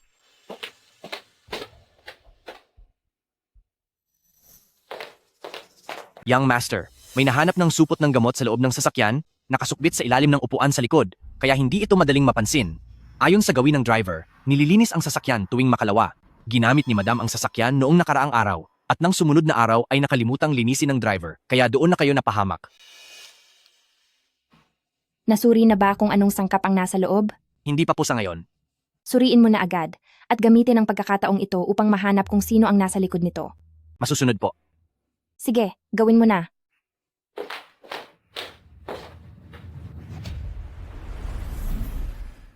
Bilis, ipasuri mo na iyan. Sige po. Bilisan mo na. Yaw, Hayaan mo na. maaring nagkamali lang tayo ng iniisip o kaya naman, pinahamak lang si Ganang. Jaw ng kung sino. Nandito na ang katotohanan sa harap natin, hindi ba? Akala ko, kaya kong pasanin ang lahat sa pamilyang Qin at maipagpapatuloy ko ang nasimulan ng tatay ko, pero sa huli, ituturing lang niya pala akong tinik sa lalamunan at gagawin niyang lahat para lang mawala ako. Yaw. Ganyan talaga ang ugali ng tao. Minsan ay naging inosente rin ako sa pag-aakalang sina Fang Yingying at Shen Qin ay mabubuting tao. Pero mula nang mangyari ang malaking sunog na iyon, doon ko lang natuklasan ang tunay nilang kulay. Kung iisipin mo, mabuti na rin iyon. Dahil kahit papaano, hindi na tayo malalamangan pa sa susunod. Mahirap talagang maging handa sa lahat ng oras. Yaw. Huwag kang mag-alala. Kahit ano pa ang mangyari sa hinaharap, ako, si Yang Yang, at si Yueyu ay palaging sasama sa iyo. Salamat sa iyo, Bis. Sitong. Sige, magkasama nating hihintayin ang balita tungkol kay Sekretaryo Chen. Young Master, tapos na po ang investigasyon. Tungkol doon sa mga taong iyon, hindi natin sila nabigla, tahimik na natin silang kinuha. Ngayon, kailangan nating pag-isipang mabuti kung paano sila mapapalabas sa pinagtataguan nila. Mama, pwede pong pumunta si Yuwei. Hindi pwede, Yueyo. Masyado itong delikado. Hindi po. Bata lang naman si Yuwei basta-basta ko lang itong babanggitin. Sasabihin ko na hindi ko sinasadyang makita. Paniguradong hindi siya maghihinala. Sige na nga, Yueyo. Pumunta ka na. Pero kailangan mong mag-ingat. Mama, pwedeng sumama si Yang Yang kay Yuwei? Yang Yang, Yueyo, Lola, ang ating mga magulang ay parehong nagtatrabaho. Pwede po ba kaming basahan ni na Yuwei ng isang storybook? ang dalawang matandang ito, talagang hindi tama ang ginagawa nila, pati ang sarili nilang mga anak ay hindi na nila inaalagaan. Anong libro ba ang gusto ninyong basahin? Babasahan ko kayo? Doon sa... Dito na lang sa librong ito.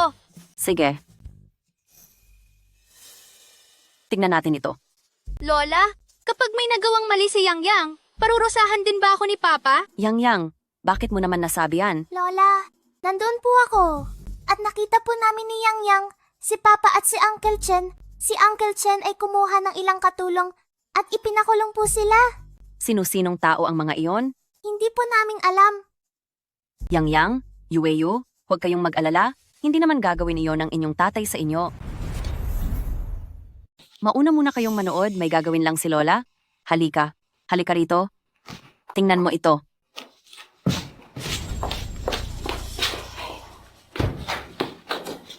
Madam, ano po ang nangyari? Siguradong may natuklasan na si Qin Yao. Nag-utos siya na kunin at ikulong ang mga katulong na iyon. Madam, huwag po kayong mag-alala. Ang mga pamilya na mga katulong na iyon ay nasa kamay natin. Naniniwala akong hindi sila gagawa ng kahit anong hakbang na makakasama sa atin. Naku po, sinabi ko na sa iyo noon pa, dapat ay sinira na natin ang kotseng iyon, pero sabi mo baka mapahamak lang tayo? Tingnan mo, paano natin aayusin ang sitwasyon ngayon? Madam, huwag po kayong mag-alala, hindi na mahalaga ang mga ebidensyang iyan. Ang mahalaga ay kung ano ang pwede nilang sabihin at ang dapat nilang itago. Basta't mapatahimik natin sila, gaano man kagaling ang young master, wala siyang magagawa sa atin. Tama? Tama ka. Siguraduhin mong wala siyang makuhang sagot sa kanila? Iayos mo na agad ito? Isagawa niyo ang plano ngayong gabi. Opo. Pero madam, bakit hindi na lang natin sila tuluyang tapusin? Dahil ang mga wala na, hindi na kailanman makakapagsalita. Oo. Kapag wala na ang isang tao, hindi na siya makakapagsalita. Tama po.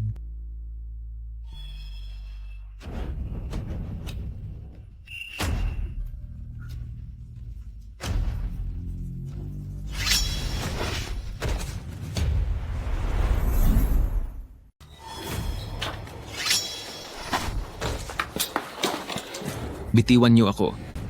Maling tao ang hinuli niyo. Ikaw pala yan, Butler Liu. Pakawalan niyo ako. Nagkakamali kayo ng hinuli. Maling tao? Sa kalaliman ng gabi, bakit ka nandirito sa lugar na ito? Hindi kasi ako makatulog, kaya lumabas lang ako para maglakad-lakad. Naglalakad-lakad? Tang days, Mary does. At umabot ka pa rito. Talagang napakahusay mo, Butler Liu. Dalhin siya sa ibaba. Bantayan niyo siyang maigi. Ano ang balak mong gawin susunod? Mananatili muna tayong tahimik. Gusto kong makita si Zhao Mingjuan na kusang mahulog sa sarili niyang patibong. Madam, hindi pa ba talaga bumabalik si Xiao Liu? Siguradong alam na ito ni Qin Yao. Madam, ano na po ang gagawin natin? Hindi tayo pwedeng maupo lang at maghintay na mabulgar. Kailangan na nating kumilos ng mas maaga. Madam, pero masyado po iyong delikado. Gusto mo bang maghintay na lang ako na mapahamak? Kilala ko ang pamamalakad ni Yao. Kung malaman niya na ako ang dahilan, kung bakit siya naging paralisado at walang malay, hinding-hindi niya ako palalagpasin. Gusto mo bang hintayin ko ang aking katapusan? Base sa ugali ni Qin Yao, kapag nalaman niyang ako ang dahilan, kung bakit naging baldado ang kaniyang katawan, siguradong hindi niya ako mapapalampas. Pero, Qin Yao, hindi ko hahayaang magpatuloy ka.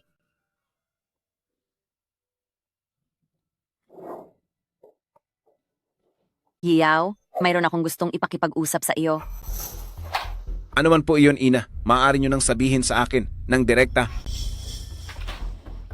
Sa susunod na ilang araw, anibersaryo na ng pagyao ng tatay mo, naiisip ko sana na sabay tayong bumisita sa iyong tatay. Tama po kayo, Ina. Simula noong nagising ako, ay hindi ko pa nabibisita si tatay. Nararapat lang na pumunta ako roon. Ina, bilang asawa ni Yao, nararapat lang din po siguro na sumama ako sa pagkakataong ito. Ay, hindi maaari. May sinusunod na tradisyon ang pamilya Qin.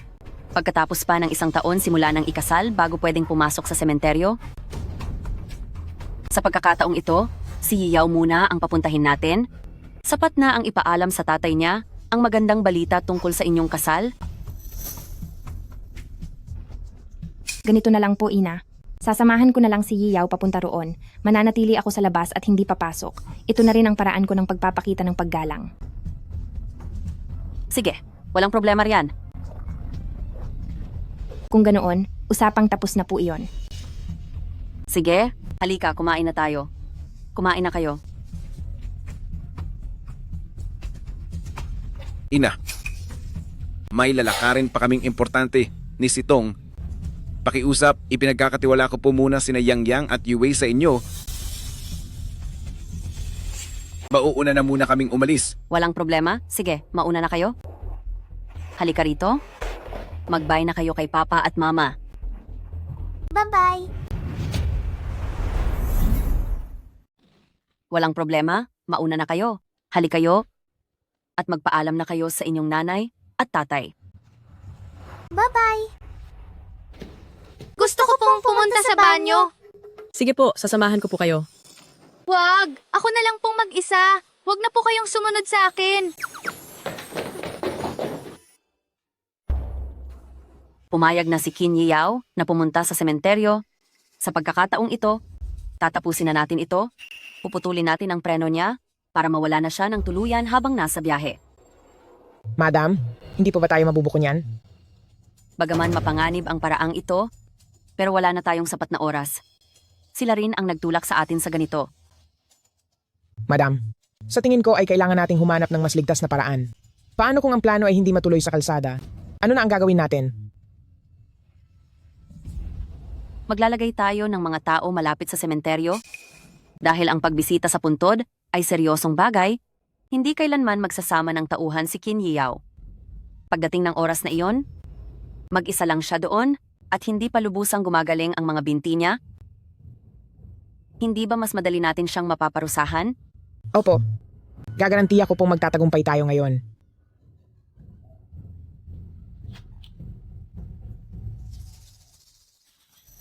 Papa, Mama, Papa, ang narinig po namin ni Yang Yang ngayon, sabi po ni Lola Jow ay puputulin daw nila ang preno ng sasakyan ni Papa. Uulitin na naman nila ang lumang taktika. sabi pa po ni Lola Jow, maglalagay sila ng mga tao sa sementeryo para hamakin si Papa. Mukhang pinaghandaan talaga nila ito ng husto. Papa, Mama, ano na po ang gagawin niyo? Gabi na ngayon, magpahinga muna kayo. At kapag napag-usapan na ni na Papa at Mama ang plano, sasabihin namin sa inyo, naiintindihan nyo? Opo. Sige na.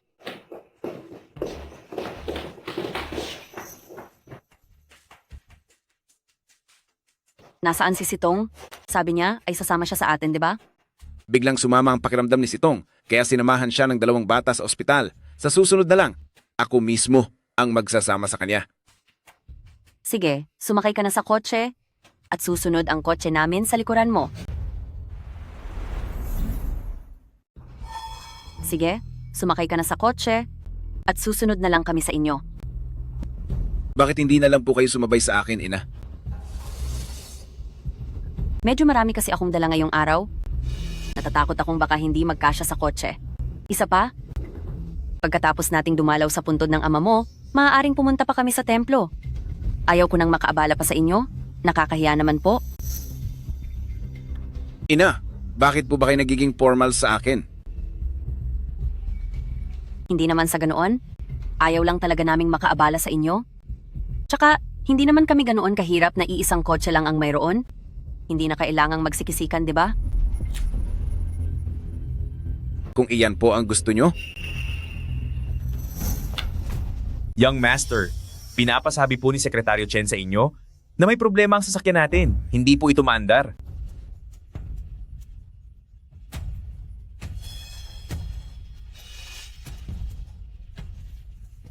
Bakit hindi ka pa kumuha ng ibang sasakyan?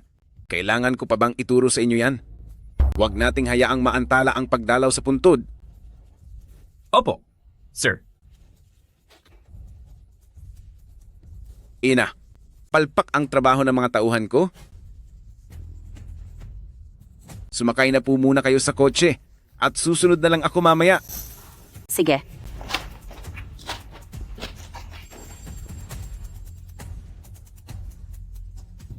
Huwag kayong mag-alala, madam. Kung hindi man maayos ang kotse, mayroon pa tayong mga tauhan na nag-aabang sa sementeryo. Parang nararamdaman ko. Nakakaiba ang kilos ni Qin Yiyao ngayon. Posible kayang may nahahalata na siya ngayong araw? Imposible po yan. Kilala natin ang ugali ni Young Master. Kung may natuklasan man siya, siguradong hindi niya tayo palalagpasin.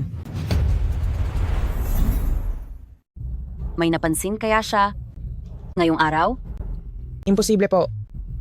Sa ugali ng Young Master, kung may natuklasan man siya, paniguradong pagbabayarin niya tayo. Bakit pa siya sasama sa atin pumunta sa sementeryo? Huwag na natin pag-usapan iyan.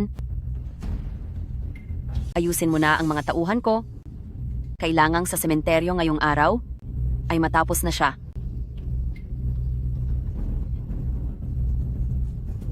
Dapat pa siyang magpasalamat sa akin dahil pagtatagpuin ko sila ng ama niya.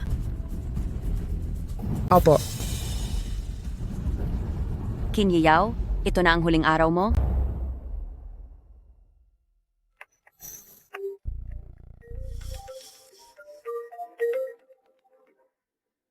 Paalis ka na ba? Oo, nasa biyahe na ako. Hindi mo naman ginamit ang sasakyang may problema, di ba? Hindi.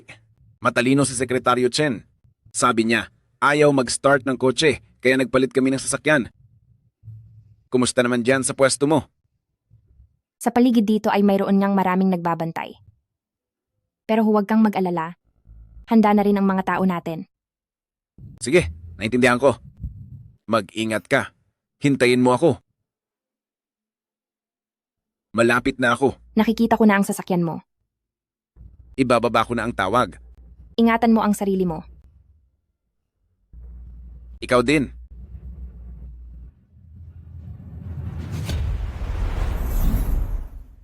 Kailangang protektahan mo ang sarili mo. Ikaw din.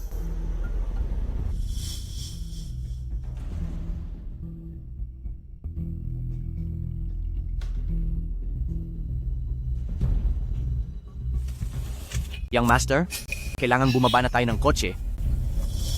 Mag-ingat ka po sa lahat ng bagay.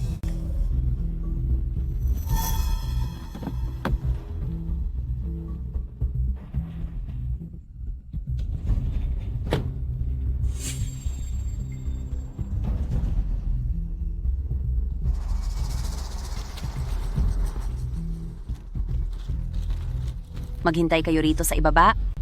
Kami na lang ni Yaw ang aakyat. Sige po, ma'am. Ina, ako na po ang magdadala niyan para sa inyo. Huwag na. Kaya ko na itong bitbitin mag-isa. Hindi naman ito mabigat. Sige po.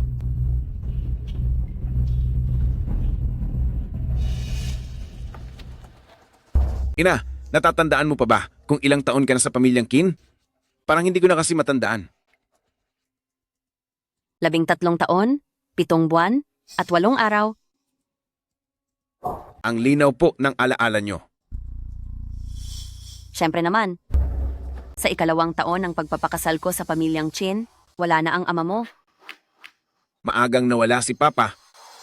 Nahirapan po kayo ng gusto. Maraming taon na ang nakalipas, huwag na nating pag-usapan iyon. Ito po ba ang dahilan kung bakit sa loob ng mahabang panahong ito, labis po ang galit nyo sa pamilyang Qin?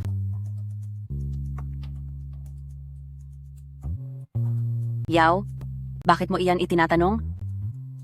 Dahil maagang nawala ang ama, ang pamilyang Qin ay mag-isang itinaguyod ni Ina. Araw-araw kang nagsumikap ng husto. Dahil doon, kaya palagi kitang hinahangaan at itinuring kitang parang tunay na ina. Ang pamilyang Qin ay itinataguyod lahat ng aking ina mag-isa po. Araw-araw ninyong ibinibigay ang buong lakas at isipan ninyo.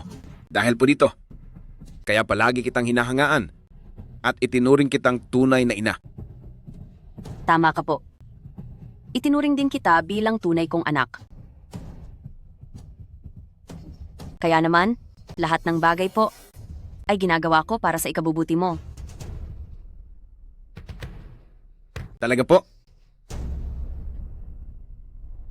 Nang muling pumili ang pamilyang Qin ng magiging tagapagmana, iminungkahi ninyo sa akin na magkaroon agad ng anak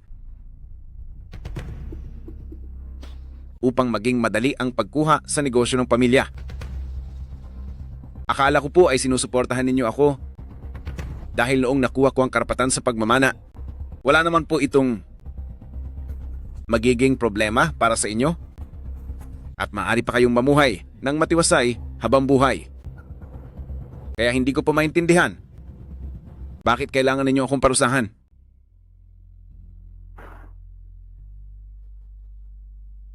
Dahil nahulaan mo na pala ang lahat, bakit ka pa nangahas na pumayag sa akin? Ang paggawa niyo po nito, para saan po ba ito talaga? Hindi ako makakatanggap nito. Bakit? Dahil ba sa pangalan mong Qin? Ang negosyong pinaghirapan ko ng 6 na taon ay ibibigay ko lang ng ganoon na lang sa'yo? At isa pa po, hindi naman kita tunay na anak? Ngunit dapat ko bang panoorin at umasa na lang sa desisyon mo sa hinaharap? Dahil lang ba sa mga ito po? Kapag wala ka na, Si Yang Yang ang susunod na tagapagmana. At ako po ay mananatiling makapangyarihan sa pamilyang Chin. Ganoon ba talaga kahalaga ang kapangyarihan po? Kung hindi mahalaga ang kapangyarihan, bakit mo sinunod ang payo ko? At gumawa ng paraan para magkaroon ng anak na si Yang Yang? Hindi ba para iyon sa kapangyarihan ng pamilyang Qin po? Ngayon pa ba kayo magbabait-baitan? Hindi ako katulad mo. Gumawa ka ng lahat ng paraan para ipanganak si Yang Yang? Hindi ba't para makuha ang kapangyarihan sa pamilyang Qin? At ngayon ay nagpapanggap kang matino? Hindi ako katulad mo. Anong hindi katulad? Maagang nawala ang ama mo? Alam mo ba kung anong sinasabi ng ibang tao tungkol sa akin? Sabi nila ay malas daw ako sa asawa, na hindi ako nararapat manatili sa pamilyang Chin. Sinisira nila ang reputasyon ko, at palagi nila akong gustong paalisin. Pero ang lahat ng iyan ay hindi mo man lang sinabi sa akin. Nagkaanak ka ng lalaki, at pagkatapos ay kukunin mo lang ang lahat ng pinagpaguran ko? Sa anong karapatan? Hindi sapat na dahilan iyan para manakit ng tao. Sana ay kinausap mo na lang ako. Kayong mga taga-pamilyang Qin, kayong lahat ay puro napapako lang ang mga pangako na mga sinungaling. Mali po ang iniisip niyo sa akin. Gusto ko lang mabawi ang mana. Dahil lang sa iyon ang pinagpaguran ng aking ama at hindi ko ito hahayaang mapunta sa ibang tao sa pamilyang Qin. Huwag kang magsalita ng ganyan kalinis. Sa totoo lang ay pareho lang tayo. Para lang sa pansariling layunin, ay gagawin mo ang kahit anong masama. Si Yang Yang, ang pinakamalinaw na ebidensya niyan. Nabulag na po kayo ng galit. Kaya hindi na po ninyo magawang makinig sa sinasabi ko. Kaya huwag niyo po akong sisihin kung parusahan ko kayo. Binulag po kayo ng inyong galit. Kaya naman hindi niyo na po pinakikinggan ang mga sinasabi ko. Huwag niyo po akong sisihin kung magiging malupit ako sa inyo. Ano ang balak mong gawin? Kayong mga tao diyan, dakpin niyo siya at parusahan siya ng matindi. Sandali lang. Sakto ang dating mo? Ngayong araw ay ang huling sandali ninyong dalawa. Sitong, magtago ka sa likod ko. Ano bang pinagsasabi mo? Mas malakas pa ang abilidad ko kaysa sa iyo ngayon.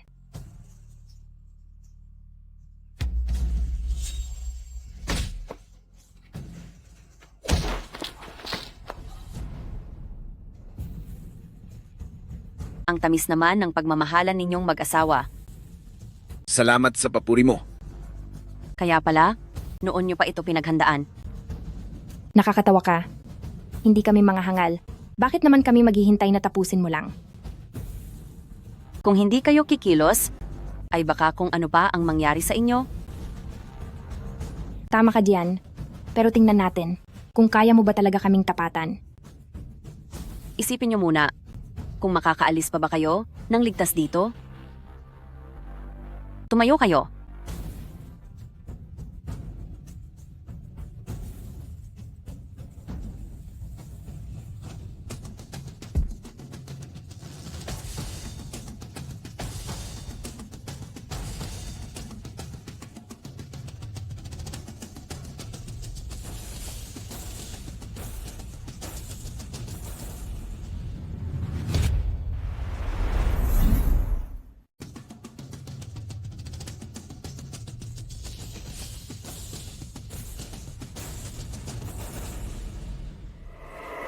Kasalanan mo ang lahat. Bakit ka pa ba nagpakita? Ang plano ko, dapat ay nagtagumpay na ako. Lahat dahil sa paglitaw mo, walang hiya ka. Ngayon, sabay-sabay kayong magbabayad. Sumuko ka na lang sa pakikipaglaban. Lahat ng tauhan mo ay natalo ko na. Maraming taon ko itong pinaghirapan. Paano ako susuko ng ganoon lang?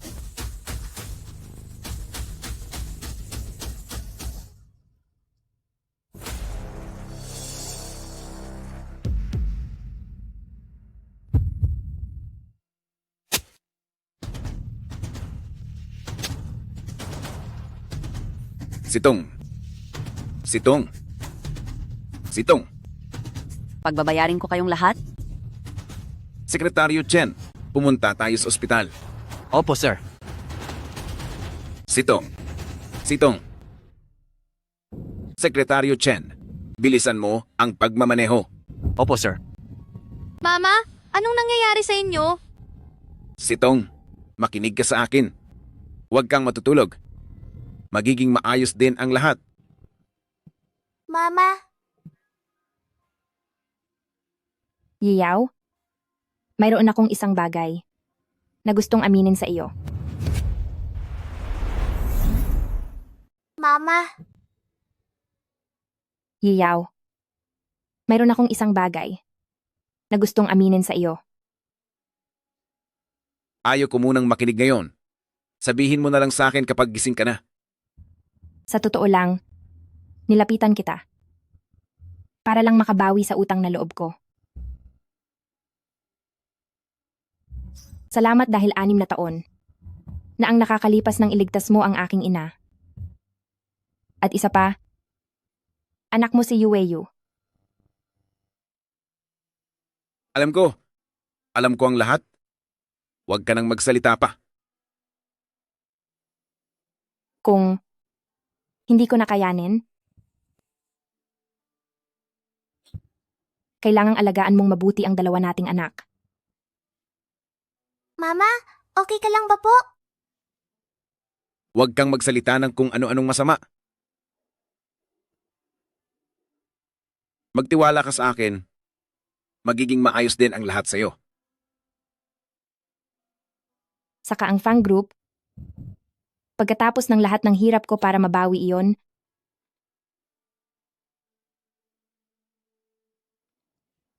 tulungan mo akong protektahan ito. Huwag mong hayaang mapunta sa kamay ng iba. Problema mo iyan? Pangalagaan mo iyan kapag magaling ka na. Ikaw mismo ang humanap sa mga taong iyon na may masamang balak. Hindi kita tutulungan.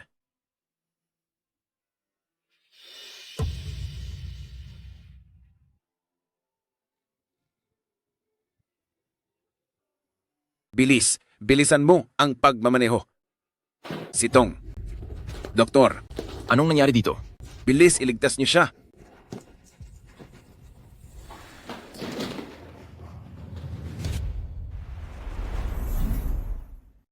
Sitong. Doktor. Anong nangyari? Pakiusap, iligtas niyo siya.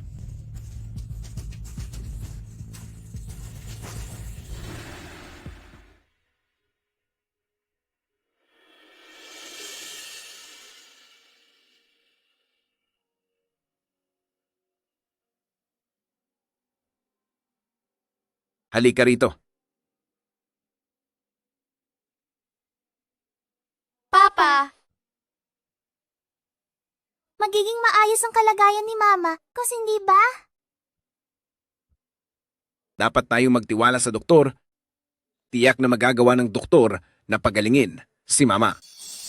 Pero nasasaktan ng gusto si Mama. Natatakot po ako. Yue, huwag kang matakot. Narito lang si Papa. Mama! Dapat tayong magtiwala kay Mama. Matapang ang inyong ina. At dahil mahal na mahal ni Mama sina Yang at Yue, hindi niya tayo iiwan. Mananatiling malakas at lalaban si Mama.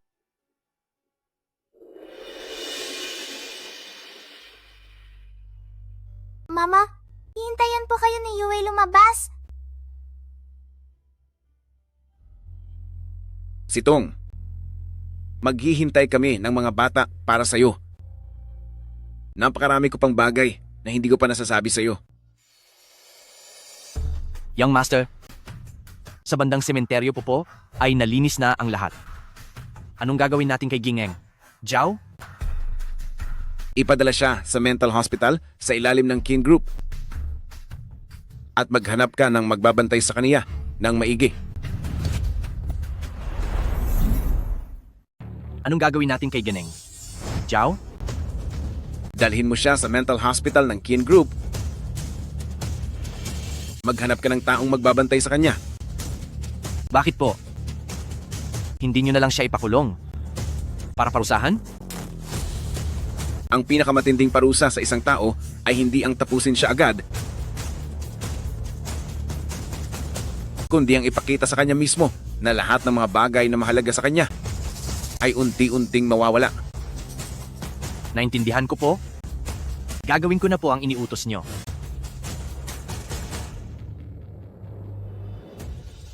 Doc, kamusta na ang asawa ko? Huwag po kayong mag-alala. Naisalba na ang pasyente.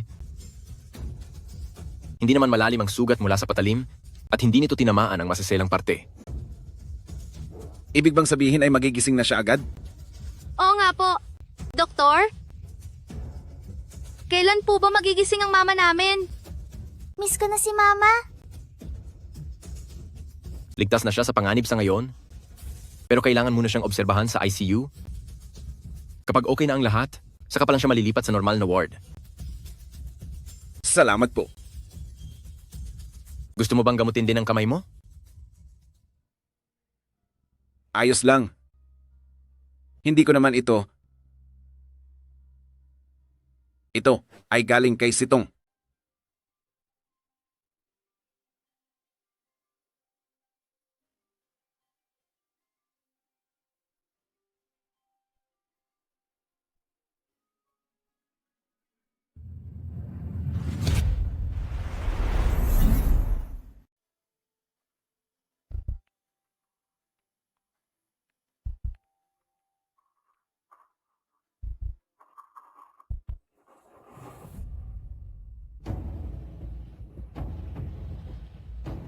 Bumabuti na ang kalagayan ng pasyente ngayon. Maaari na po kayong pumasok para bumisita. Salamat po. Ang pasyente ay nagpapakita na ng mga senyales ng paggising. Maaari pong kausapin ng pamilya ang pasyente.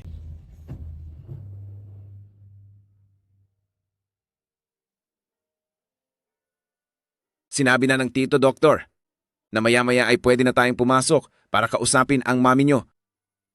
Pero kailangang tandaan, hinding-hindi kayo pwedeng umiyak. Sa kalagayan ni mami, hindi pwede ang masyadong bugso ng damdamin. Naintindihan nyo ba? Opo. Tara na. Mami, nandito na kami. Mami, ako at si Yang Yang. Ay, naging masunurin kay Daddy. Gising na po kayo. Sige na po. Mami, miss na kayo namin ni Yang Yang. Pumangon na po kayo at kausapin kami. Sige na po. Daddy, parang hindi po tayo naririnig ni Mommy. Sige na. Huwag na tayong umiyak. Kanina noong nasa labas tayo, hindi ba nangako kayo kay Daddy na hindi kayo iiyak? Pero hindi ko po mapigilan. Alam ko. Pero ang ating Yue ay matatag. Siguradong magiging matapang si Yuyu, hindi ba? Ganito na lang. Isama mo muna si Yang Yang sa labas. Hayaan niyo munang kami ni Mami ang mag-usap sandali. Siguradong magiging matatag si Yue, hindi ba? Kaya ganito. Isama mo muna si Yang Yang sa pag-alis. At hayaan mo muna ang Daddy at Mami na mag-usap nang kaming dalawa lang. Hayaan mong si Daddy ang gumising kay Mami. Sige po.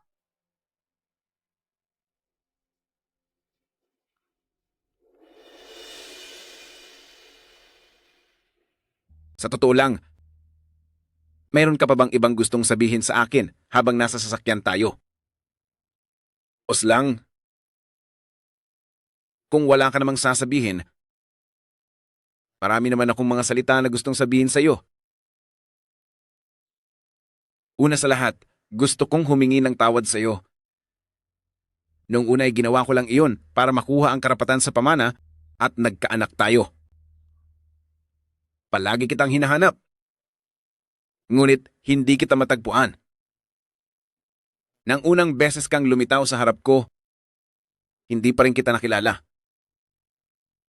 Pero si Tong, alam mo ba? Nahulog pa rin ako sa iyo. Parang mayroong isang uri ng mahika sa iyo. na nagpapamahal sa akin sa iyo ng higit pa. Ngunit Sitong, hindi ko pa man lang nagagawang sabihin ang lahat ng ito. Maaari mo bang bigyan ako ng isa pang pagkakataon para bumawi sa aking mga pagkakamali? Pakiusap sa iyo. Gumising ka na, pwede ba?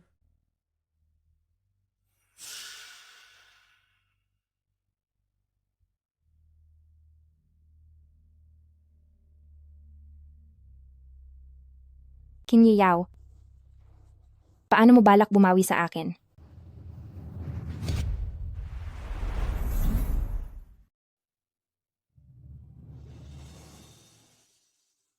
Qin Yao, paano mo balak bumawi sa akin? Kama number 2, may tumatawag. Doktor, gising na po siya. Wala nang masyadong problema ang pasyente. Maaari na siyang ilipat sa regular na ward. Kapag magaling na ang mga sugat, tsaka na siya lumabas ng ospital. Maraming salamat po.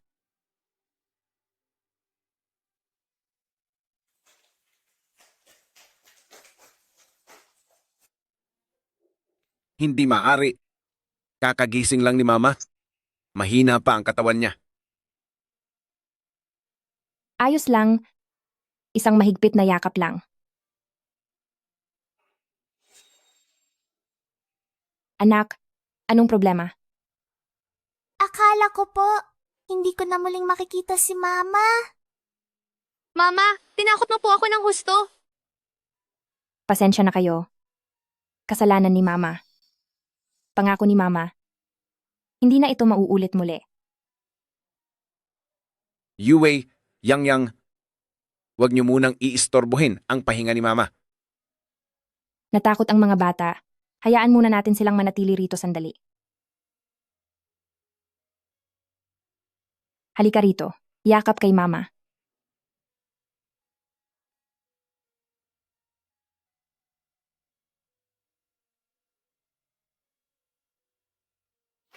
Ano po ito?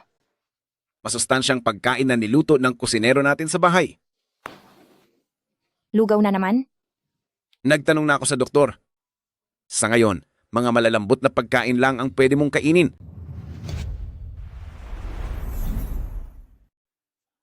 Lugaw na naman? Nagtanong na ako sa doktor. Sa kalagayan mo ngayon, likidong pagkain lang ang pwede sa'yo. Ang mga ito, may hinalong mga halamang gamot na makakatulong sa katawan mo. Sa lagay ko na ito, paano ako kakain? Susuplayan kita.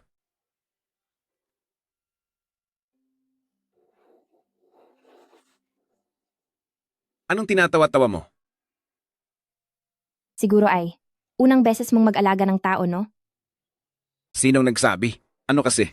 Si Yang ay bata pa lang noong ako ang nagpalaki sa kanya. Yang, alam mo ba ito? Hindi po alam ni Yang. Oo, hindi pala alam eh. Sige na nga, aminado akong unang beses ko itong mag-alaga. Salamat, Yao. Anong problema? Wala ito. Noong wala akong malay, parang narinig kong may nagtapat sa akin. Talaga po? Sino po iyon? Yang, Yue. Hindi ko rin alam kung sino talaga iyon. Hindi ko po alam. Hindi po alam ni Yang.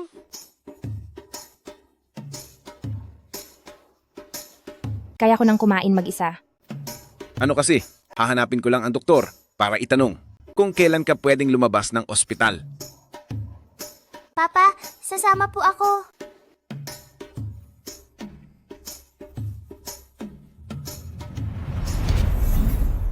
Saka, hahanapin ko muna ang doktor para magtanong kung kailan ka pwedeng lumabas ng ospital. Papa, sasama rin po ako sa inyo.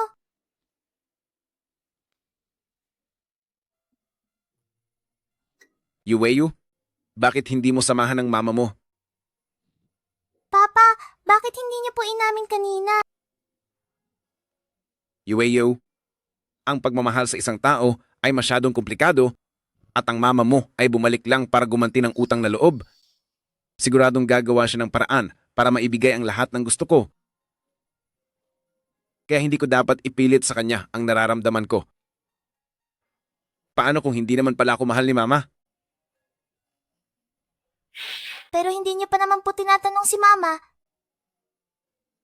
Paano niyo malalaman ang iniisip niya?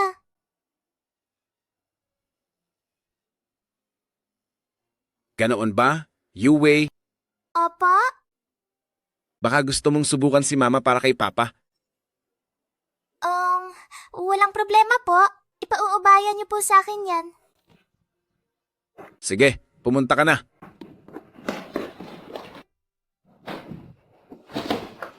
Mama, wag na po kayong magalit. Hindi naman galit si mama. Wag na po kayong magpanggap. Halatang halata ko po. Tanagalit kayo kay Papa. Ang papa niyo kasi, noong walang malay ako ay nagtapat pa siya sa akin, pero ngayong gising na ako, ayaw naman niyang aminin. Nakikita ko na ang lahat. Nagagalit ka kay Papa. Eh dahil naman sa papa niyo, noong nawalan ako ng malay, umamin na siya. Ngayong gising na ako, hindi naman siya umaamin. Baka may inaalala lang po si Papa. Inaalala? Opo, Mama. Hindi ba tayo nandito para tumanaw ng utang na loob? Nagawa na natin ang pakay natin? Hindi ba po? Tama ka naman doon. Mama, hindi kaya gusto niyo na rin po si Papa? Oh yeah!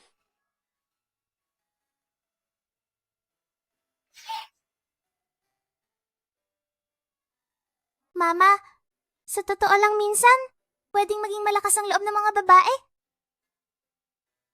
Hindi kailangang hintayin ng lalaki na unang magsalita.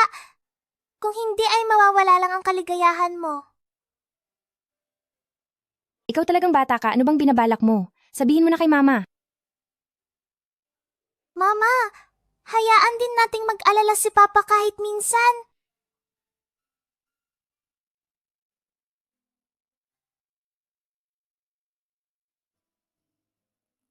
Sitong, kung ayaw mo nang bumalik sa pamilyang Kin, pwede kitang bigyan ng matitirhang bahay. Ito ay para masuklian ang pagliligtas mo sa buhay ko. Fang Sitong, huwag kang magagalit sa kaniya.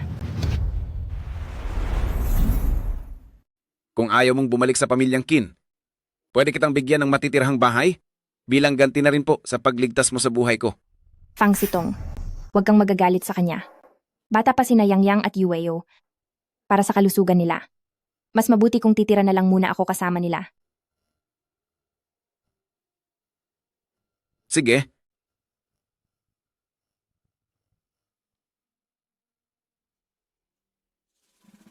Magpahinga na kayo ng mabuti. Sige. Yang Yang, Yue, ito ang sasabihin niyo sa papa niyo mamaya.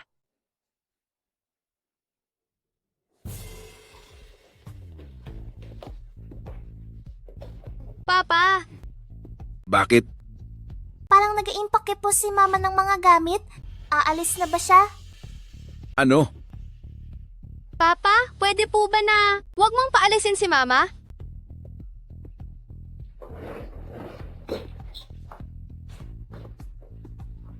Yehey!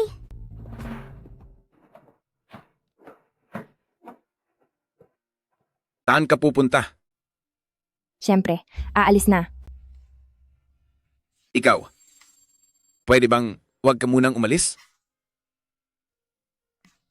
May iba ka pa bang naiisip? Meron. Gusto ko sanang sabihin sa'yo na gustong mag-alaga ni na Yang Yang at Yueyu ng pusa. Pag-isipan mo muna yan.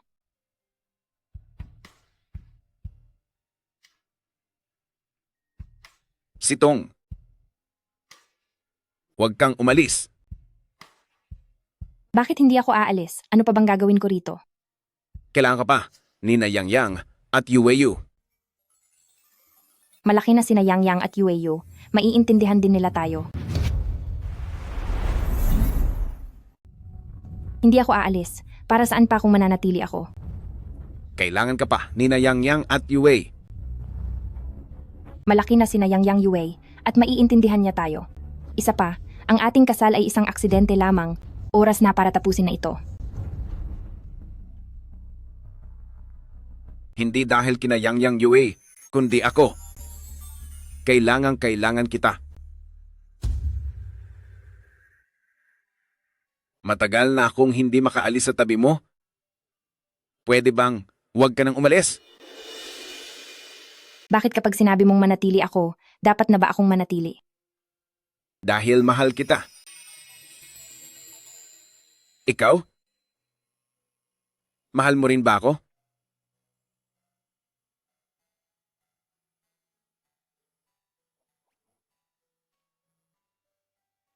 Yahey! Sa wakas, nag-confess na rin si Papa kay Mama. Sa wakas, sina Papa at Mama ay magkakasama na talaga. Teka. Kayo, nilinlang niyo ba ako? Oo naman. Kung hindi kita binigla ng ganoon, paano namin malalaman kung kailan ka magsasabi ng totoo mong nararamdaman?